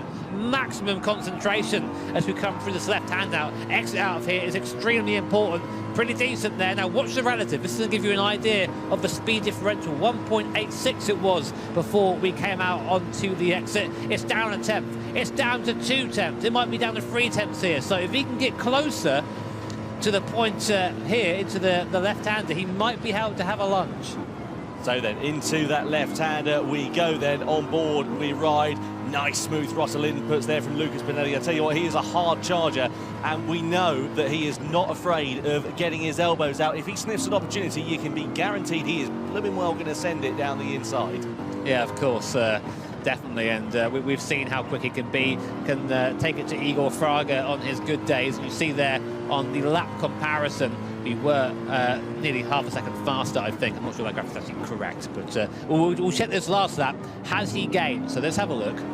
Subaru now coming round to the right-hander. We're following, and let's have a look at the lap time of the Subaru. They're going to come across the start-finish line very shortly. Last lap was a 47.8. This lap, as it updates, a 47.9, and from Team Mercedes, another 2 tenths. So he is gaining very slowly, but as I said, Tom, the thing that's important is he's now getting into that slipstream range, and as soon as that happens, whoop. Yeah, it's about a second or so is the slipstream range, and it was 1.3 across the timing line last time around. Of course, that ebbs and flows through the corners, but it's wide. Was that wide there? Just a little bit, wasn't it? I think Drummond is now starting to feel that pressure. Was Solis on the radio sort of trying to keep him updated with gaps, but he'll know. All the drivers have the gaps information in front of them. They can see what's going on there, and there is, I want to say he looks a lot younger without a beard, does Danny Solis, doesn't he? So do you. Yeah, I didn't recognise him when he walked in. And actually the gap there, coming on to the back straight, a bit wider than it was before, but look at that, how menacing is that AMG in the mirrors? Lights ablaze there, just reminding you that if you make a mistake, he will be there to take advantage. Yeah, so down the back straight we go, and we see Kylian Drummond, the face of concentration from the Frenchman. There's a look at the tyre life as well. That Mercedes actually being kinder on the soft tyres in this phase, only by a couple of % or so on the fronts. Actually, because of course the Subaru pitted a bit earlier, beg your pardon, that percentage has actually come down. So the Mercedes is being more aggressive on the tyres at this point, but the crossover is close. So again, Benelli's just got to push. There is no other option. He has to get there, and he knows that now. I think he's already used the best bit of the tyre, the shine of the tyres come off it now, so he's now starting to get into it. But look, in this braking zone, 1.5 seconds. I'd say actually, in the very slow speed stuff, that AMG is pretty mighty. Well, this is going to be interesting. Across the timing line, let's take a look at the difference in the lap times. That's where we're looking at, and as they come across, and the timing screen does update, a 48.3 for Subaru, a 48 flat, or 48.1 there and thereabouts pretty much for Merc. So again, a couple of tenths in it, now down to 1.1 seconds. We're getting into that slipstream range. Hold on to your hats, because this is not over for the win in the Manufacturers' Cup. So the real question really is, can Lucas Benelli get there before his tyres fall away? And that's what he's doing now. I love seeing these guys at work, because it's just a 100% concentration. It's a millimetrical precision, and something that I'm definitely not capable of at home in my sim. And it's just so impressive. I think sometimes we forget how fast these guys are in the context of each other. But I can tell you for free now, if you're watching on the stream here, you try taking these guys on, you would have no chance. Closer on the straight once again. We're getting into that slipstream range now, actually 1.4 seconds, 1.3 seconds. It's going to start feeling a little bit of a pull now on the front of that AMG as we now come down to the downhill left-hander. We know the Subaru is strong here, but the gap at the end of the straight nearly a second flat. So Benelli, the thing is, if you're Benelli, if you're in that AMG right now, you're seeing that gap come down. You're starting to feel it. You're starting to feel like this might be on, and that only helps you go quicker. And I've not seen Benelli blink for the last half a lap, so you know he's on it at the moment. So on board we ride down into the left-hander. So it's sort of ebbing and flowing, the face of concentration, the faces of anticipation from the Mercedes AMG team down there at the moment. It is Lucas Benelli who is the man on the move. And as they come through in towards that final chicane, we're coming in towards the closing stages then of this race. He has a little bit of a mistake there, wasn't he? He had to take a couple of bites at the cherry as he's just getting a little bit scrappy here. 1.3 seconds, so it's gone up by a couple of tenths. It's beginning to ebb and flow. I wonder whether he's just taken a bit too much out of his tyres, and they're beginning to come towards the sort of less useful range compared to that Scooby. No, he's still caning. Still, there's a tenth quicker that lap, not as much. But as you say, I think they might start be falling off at this point. But again, this is the point where Kylian Drummond, this is his part of the circuit. This is Subaru territory. These sort of mid-speed corners where you can really change the direction of the car nicely. This is where the AMG starts to understeer a little bit. Front engine isn't quite as kind on its tyres through there. What the gap we're looking for onto this left-hander here is less than 1.4 seconds, and we know through his game. We come out now, it's 1.5, so not quite as quick there, but we'll gain some time again as we get down to about 1.3, 1.2 seconds. The slipstream's going to start coming into account. And I'm wondering, has Lucas hit a wall? Has he got to the point now where the tyres are starting to go the other way? I bet if we looked at the graphic now, we'd see they'd be on similar tyre wear, because that AMG is absolutely eating its tyres at the moment. I wonder whether he's just, like you say, coming towards the end of that useful shelf life, but also I wonder whether he might just be waiting, maybe keeping his powder dry on the other sense of it. No, it's down to tyres. He's got to push now. He knows that as well. There's no point waiting now. It's, you know, it's 6 laps left. You've got to push. So the last stint is always the sprint stint, as we call it. So Killian knows this. There he is on looking pretty cool, to be honest. He doesn't seem very bothered by the fact that he has a set of headlights in his mirrors getting ever closer. And look at that tyre wear again now. So AMG almost with the same tyre wear as the Subaru, despite running a few laps left on that soft compound of tyres. So again, we'll keep an eye on the gaps to come across the start-finish line. 48.4 for Team Subaru and a 48.6 Subaru, 48.5 from Mercedes. So the cars are slowing down, but the Mercedes still chipping away here and there. It's only half a tenth in it though last time around, so apples and oranges there really, not much difference between the two. I suppose there probably is a bit of difference between apples and oranges. That's a discussion for another day though.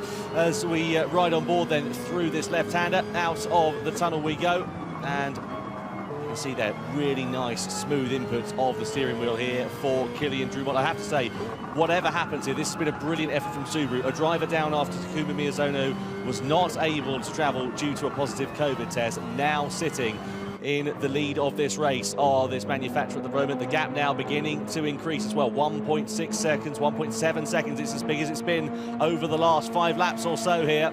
Tyres are gone, mate. That's it. I think that's a chance gone now, maybe. I mean, it may be just cooling them down a little bit, maybe having to obviously have a bit of a slower lap. But this is the thing. You say like half a temp doesn't make a difference. It can do if it means getting into that draft a bit quicker down the straight. It is. The margins are this fine at this level. And you have to really give it to both of these guys. The pressure they are under right now. There are thousands of you watching this race on the line. We have people here in person as well. There are cameras in their face. They can hear us shouting over the top of their driving. So these guys are doing such an impressive job, and regardless of result, definitely a big round of applause warranted for both these guys when we get to the end of the race, but not just yet. Let them concentrate for now. And there you go, tyre wear. No, still plenty of time. You can see on the left-hand side of your screen, Chevrolet, of course, have now lost out on that hard combat of time. Mazda, Nissan, Volkswagen have all managed to get their way through on the soft compound. So that is a relatively big shame for them because they, again, had good sort of pace in the first stint of this race, but the middle stint, sadly, has come back to bite them rather in the backside. And you can see there as well, for the battle for the podium, I was going to say it's not quite over, but again, if those soft tyres are coming towards the end of their shelf life, 2.5 seconds between Toyota and Mazda, I think that gap might begin to stabilise now. I'm looking at it, mate. It's still half a second a lap, 6 tenths there, so it's coming down. Like all the gaps here. But so is the lap counter. Yeah, definitely, mate. Like I said, it might be a last lap thing. So it's not over till it's over, my guy. We know that. And, well, right now, I'd say that if you're Lucas Pinelli, you're probably quite frustrated because he's driven really well here, but you know, you can't... This Mercedes, it likes its front tyres. It gets hungry for front tyres. And at this point, I think now, unless Killian makes a mistake, which we have seen plenty of at the end of races, so, you know, it's definitely over, he might have this one sewn up. Again, Daniel Solis looking very nervous down there, just keeping an eye on him.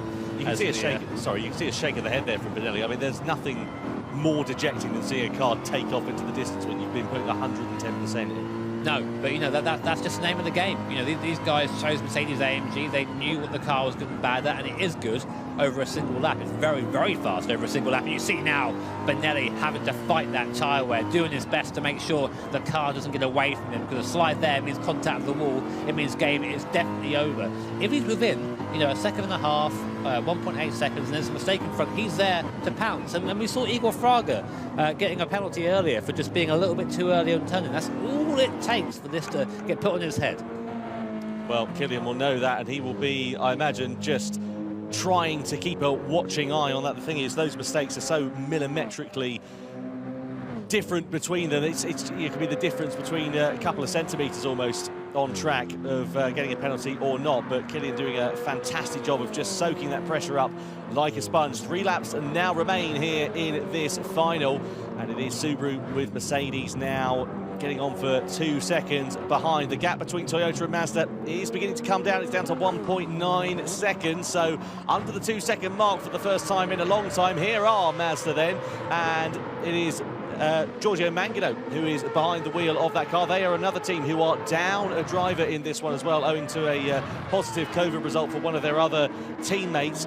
Mangano stepping up to the plate. He was only supposed to be competing in the Nations Cup here tomorrow, but I'll tell you what, he's doing a brilliant job and could be on for a very strong result with a team that he wasn't even supposed to be driving for. I think he is, mate, because another 6 tenths like that, and we have three and a bit laps to go. So on that pace, he will be there in a position to have a go at the Toyota. Now, we know that Toyota is an absolute bullet in a straight line, so he's going to have to find a way to do it and find a way to get by, probably not in the toe, so that's not going to work out so well.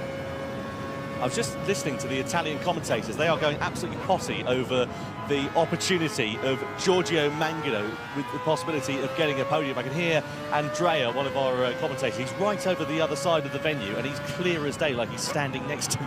Yeah, that's the Italian event, mate. They're loud. they love it. So, yeah, only a few laps left here in this race.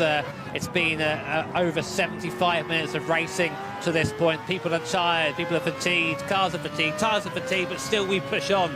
Only 3 laps remaining when we cross the line this time. And we're on board with Giorgio Mangano. The gap now to Toyota in front, down to under 1.5 seconds. So he's taking chunks out of Toyota there and just really playing with the car, letting it slide loose. And you can see as well, starting to get a little bit darker here at Trial Mountain as well, as the sun starts to set on this race. And it looks like Giorgio Mangano is in with a shot here for a podium for Mazda. Needs to get himself into that slipstream range. It's about a second or so. Don't forget, of course, this is all important for the points that they will take home from this World Series event. Points down to 6th place, 9 of the maximum on offer, all the way down to 1 point into 6th place. So it will be a very beneficial result for Mazda if they can carry that through into the second half of the World Series Championship, and then, of course, into the World Finals in Monaco in November as well. So there's not only positions and pride to be gained here, there's points as well, which could be very important for that championship challenge.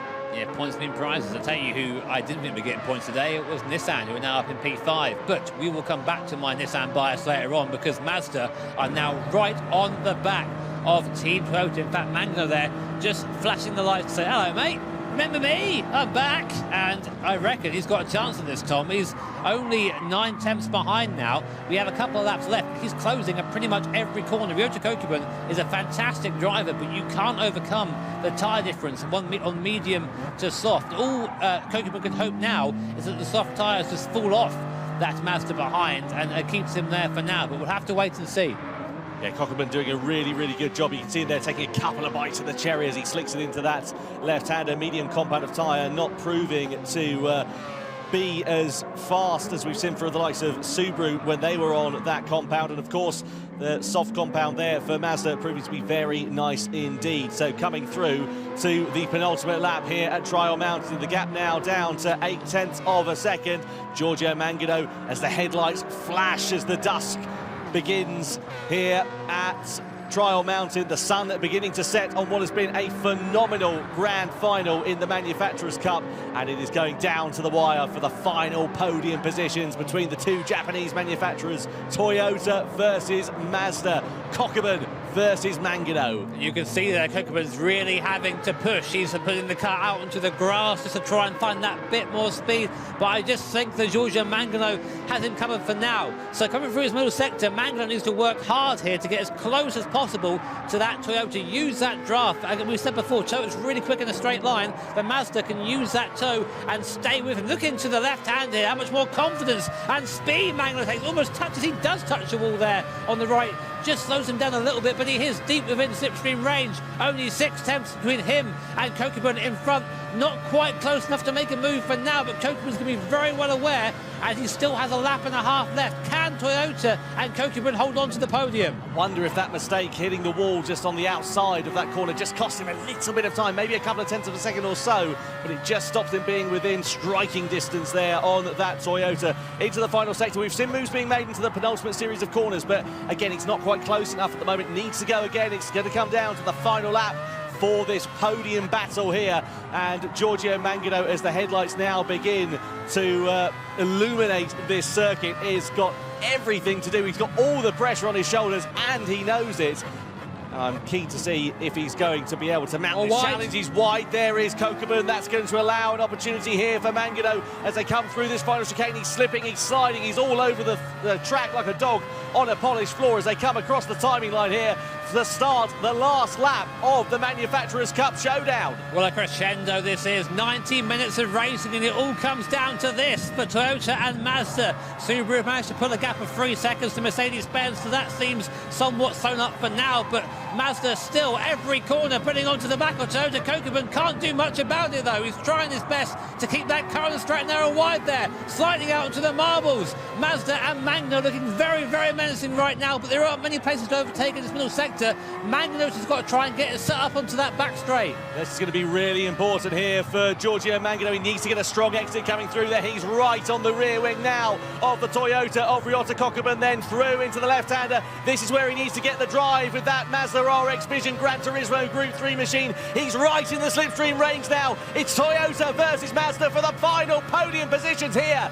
in the Manufacturers' Cup, and the Toyota's got good straight line speed. Mangano, though, you know if half an opportunity exists, he's going to go for it as they come down into the hairpin bend. Kokubun goes defensive. Mangano trying, but not close enough to strike into that hairpin bend. It's going to come down to the final sector, and I wonder if Kokubun might just have enough space in his pocket to try and hold on to this podium position for Toyota against all of the odds. This is a brilliant end to the race here as we come into the final series of corners. Subaru are a few seconds up the road. They're ready to come across the timing line, and here they are. Subaru win the grand final in the Manufacturers' Cup Showdown here in Salzburg. Mercedes-AMG come home in second place, and Team Toyota are going to hold on ahead of Mazda for the final podium positions. It's Toyota and Kokubun who claim third place ahead of Mangano and Mazda in P4. What an end to this race. What drama, what tension to the checkered flag. What a drive from everybody, all of our competitors here. What a phenomenal finish, and delight for Subaru as well. They are on the top step once again here in the GT World Series. Yeah, amazing effort. You can see just what that means there to Danny Solis and Kylian Drumont there, taking the win. AMG there, Baptiste Beauvoir just commiserating there. Lucas Spinelli just saying, yeah, I know you gave everything, mate. Good job, good effort there, buddy. And yeah, what a race there. And of course, Mazda holding on. See Danny Solis there, I think, just trying to take it all in at the moment. Emotions maybe getting the better of him just for a second or so. But yeah, well done to Ryota Kokubun as well, holding on there for Team Toyota. I thought he was done for, but awesome race. I know you love to see that there. Second place and first place congratulating each other. What an awesome sight that is. Brilliant. I mean, it's hard to overstate really how impressive that is from Subaru. Let's not forget they were a driver down coming into this one. Takuma Miyazono, unfortunately, getting a positive COVID test before travelling to the event, meaning he was unable to travel, and I dare say he'll be watching this race at home, and we wish him well. We hope he has a very speedy recovery, but what a phenomenal job that was from Kylian Drumont and from Danny Solis. Team Subaru back on the top step here in Salzburg. What a great way to start live action again here in GT. That's how you do it. Yeah, definitely. Yeah, I think you love to see it. You love to see stuff like that happen, and I'm really happy for the guys there at Team Subaru. They had a bit of a tough one with Miyazono not being present as well, but well, they proved they didn't need him. But if you've just joined us and you missed some of the key moments of the race, it was actually Team Chevrolet and Team BMW set the early pace on that soft compounder tyre, with Nissan making its way back through from the back of the field. But we noticed early on Subaru looking very fast and very quick on that hard compounder tyre as well.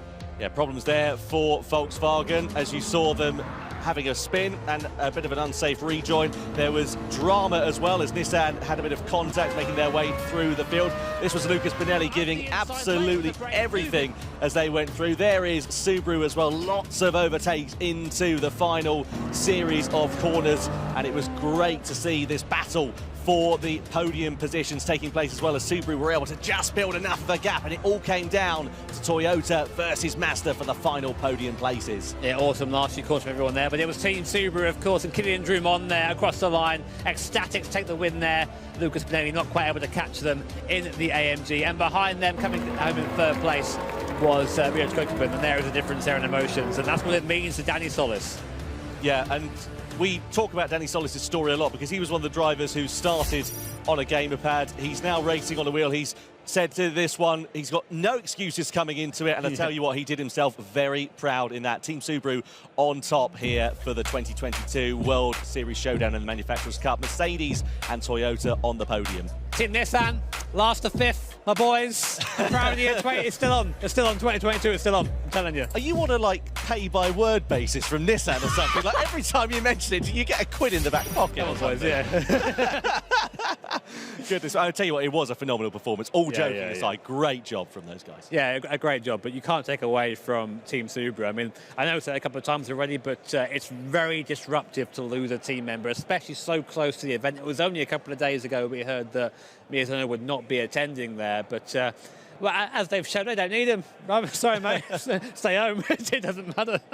Yeah, absolutely. The thing is as well is that some teams, like Genesis, for example, Nico Romero was unfortunately found to be positive with COVID, and he was replaced. And as such, you know, it was possible that they could have replaced him with another driver. They thought, do you know what, actually, we're going to do this with the formula that we know. And I really respect that because, you know, that takes some real guts. It does. Didn't work out for him, though, unfortunately. No. It's a shame. I mean, sometimes you have to sort of take the opportunity for the fastest race time, and if there's a different formula there, then I say take it, you know. I was referring to Subaru, by the way, when I said about having guts. You said Genesis. I meant Subaru.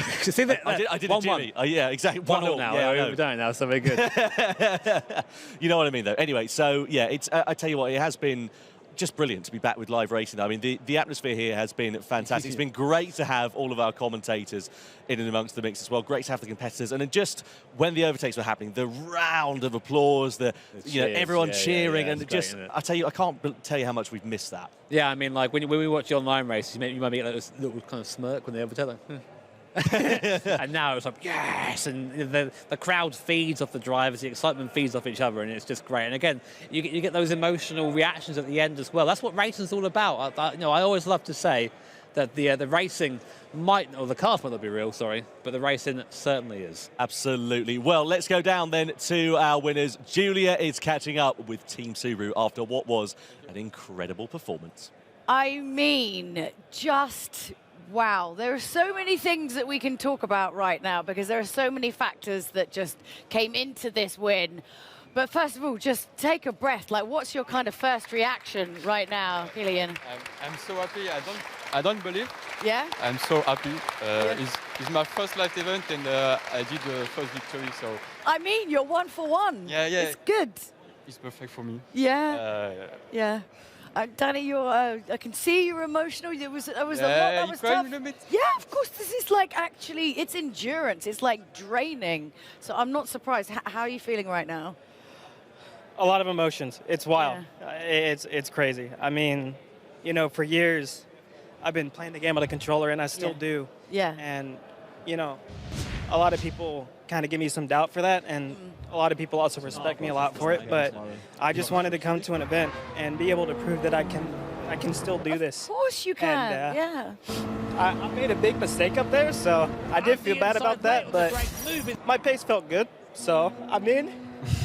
Well, the best I could do, and we won. So. Oh, Danny, of course it doesn't matter. It's all good. Like, it's all good. Like, all of these mistakes will happen. Every single one of everyone who's made some mistake at some point. But you fought through it, and you still won. You shook it off, and you move forward. That's the champion. That's the winner's mindset. And that's what you've got to be up here to win it. So don't look back at the mistakes. The mistakes is what has made you great, you know? I mean, obviously it's extra tough as well. You know, you're a man, Dan. I mean, what have you got to say to Miyazono? I presume you're watching from home. Yeah, I think. Yeah? You know, the hardest part about doing this without him is, you know, we won in 2020, and of course, Miguel is here, right? So I was hoping we could come together as former champions, and that didn't get to happen. So yeah, I hope we made him proud, because this one's for him. Yeah, of course, absolutely. I'm really happy we won. Of course, of course. I mean, it's just, it's difficult times now. I think, you know, moving forward with all these competitions, it's going to be luck of the draw, you know, like who can come sometimes and who, you know, can't. But like, you guys have fought through. I mean, okay, let's get out the emotions and let's talk strategy. Like how did you stay to your strategy? Did you change it as you went? No, start of the race the strategy is good. Yeah. Start our hard. No, start our mediums and minimum lap on the hard. Because on the soft tires, the BZ is very, very fast. So it's the difference. He can win with that. Yeah, and and obviously this is like, you know, one of the longest races that we've done here. How did you practice for this? Like it just seems like to concentrate for this long is like, maybe that's just me, like a super hard thing to do. But how did you stay so focused?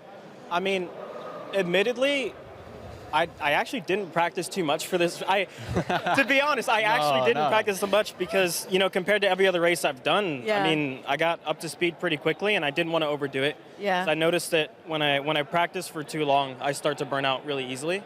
So I have to take it short bursts at a time. So I just, you know, at home I did the best that I could do on controller, saw what I could do on wheel, and then I was faster on wheel. So I felt very comfortable going into this. And I mean, it worked out, so.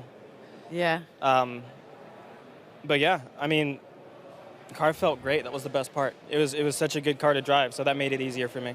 Yeah, and any final thoughts you'd like to shout out to the Gran Turismo fans out there before we get on to giving you your podium and award? Anything you'd like to say finally?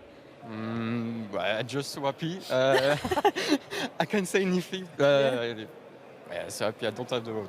Oh,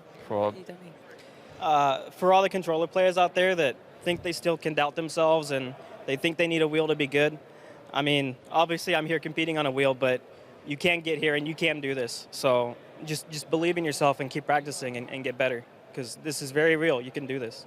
If I can, you can. And how good does it feel right now that you've won? I shouldn't say an expletive, but it feels super good. Thank you for withholding the swearing, but thank you. Let's give a big round of applause, Team Subaru. We're going to chuck it back now to Tom and Jimmy. I mean, to be fair, at least we are after the watershed for Danny. But I tell you what, I mean, we talk about how hard it is and how hard these guys practice. I mean, the emotion on Danny Solis there, you can really see just what that means for us. It's an outpouring of emotion, isn't it? Exactly. There's a lot of time and effort that goes into this. It's like any sport, you know, it takes a lot of effort. The competition is really fierce. So to go against all these guys here, some of the best drivers in the world, and come out on top, like, it's an achievement. So, you know, it's something that really should be celebrated. And I'm glad that, you know, the guys down there all think that, and Danny's able to sort of feel that in the moment there. But yeah, you know, there was points in that race where I was thinking maybe it's not going to come off this year, but that middle stint, like I said, Danny did make a mistake during that, and it did sort of bring them back into the pack a little bit. But the gap in the end, just about enough, it seems. Yeah, absolutely. Standout performance of the race? I know what you're going to say already. Mine, actually, I'd say was probably Igor on the softs in the middle there. I mean, that Toyota wasn't actually as fast as it has been in previous races. I mean, it's bullet down the straight, it always has been. But everywhere else, I mean, he was a machine gun. But obviously that mistake in there kind of maybe damped it a little bit. Killian, though, I think Killian's first stint.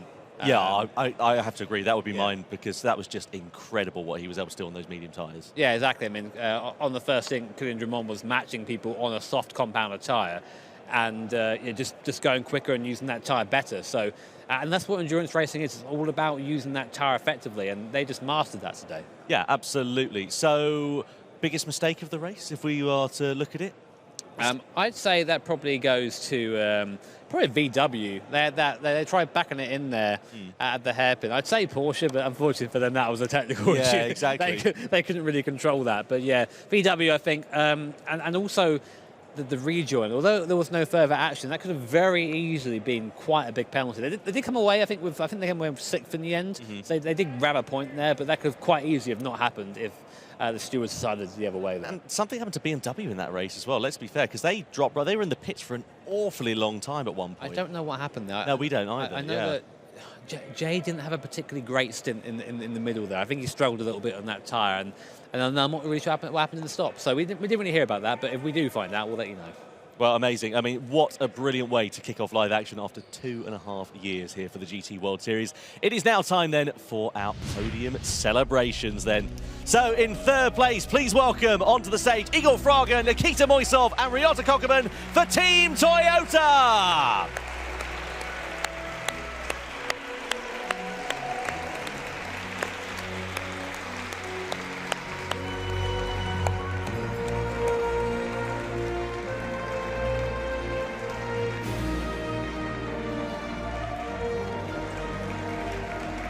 Delight for a podium for Team Toyota here at the Red Bull Hangar 7 in Salzburg. Please welcome onto the stage the 2nd place finishers for Mercedes-Benz, Baptiste Beauvoir, Kazuki Cho and Lucas Bonelli.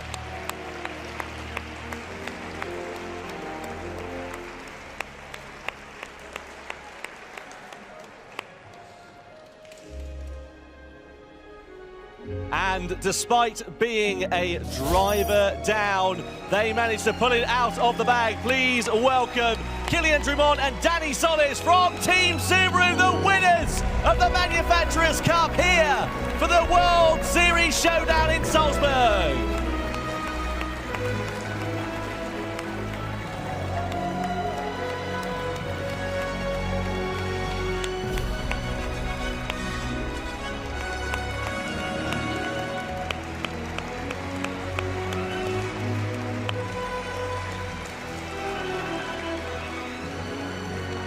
Well, a quite incredible performance here at the Red Bull Hangar 7 in Salzburg. Now, ladies and gentlemen, your respect, please, for our winning manufacturer, Japan, the national anthem for Team Subaru.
The winning manufacturer's national anthem there for Team Subaru. Now time to present the trophies. For Team Toyota, 3rd place, presenting the trophy, it is the 2019 Nations Cup champion, Mikael Hezal. And that trophy is presented to Igor Fraga, Nikita Moisov and Ryota Kokkonen of Team Toyota.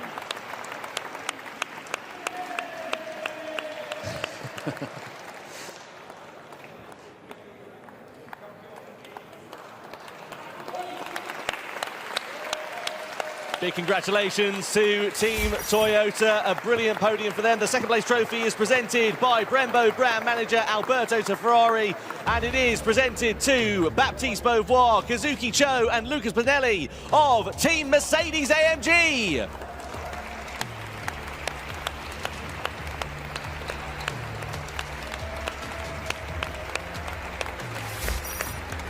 And the 1st place trophy presented by the head of Michelin Motorsport, Matteo Bonardel. It is presented to Kylian Drumont and Danny Solis of Team Subaru.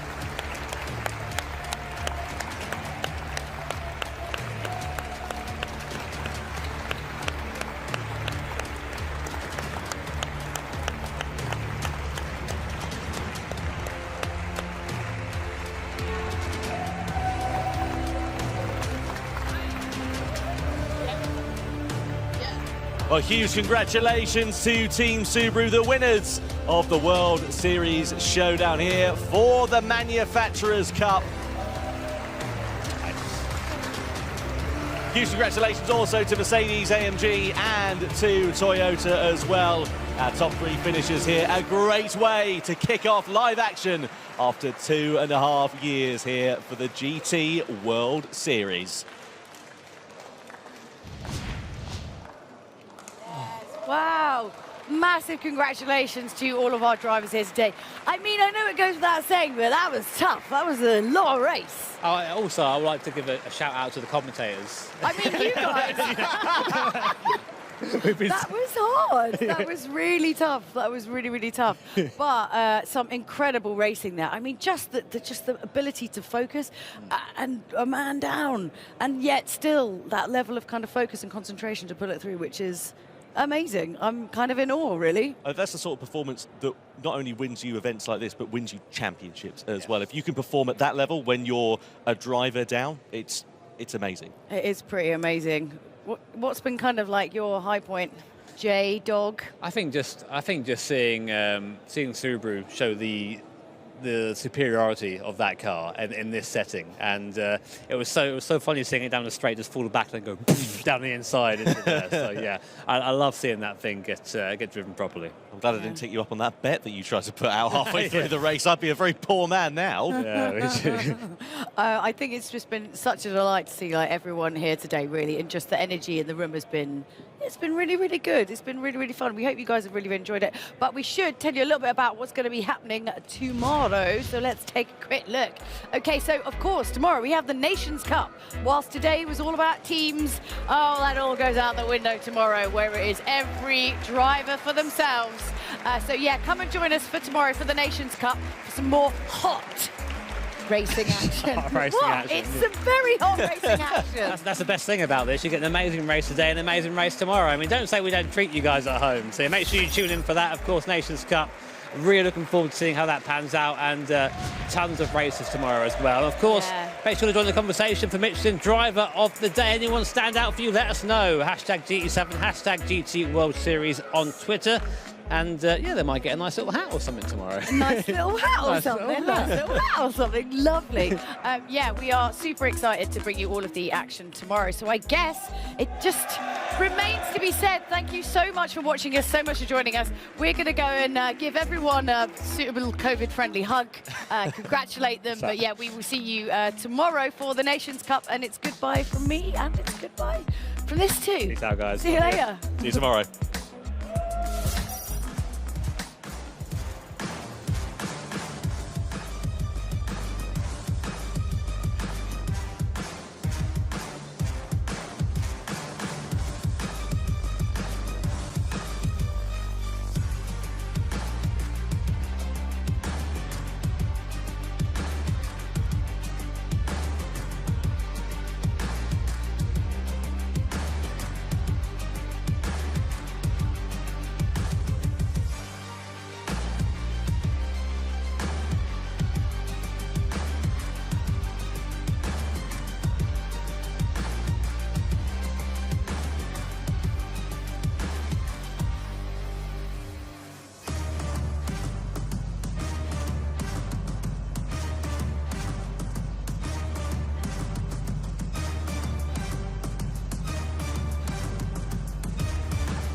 PlayStation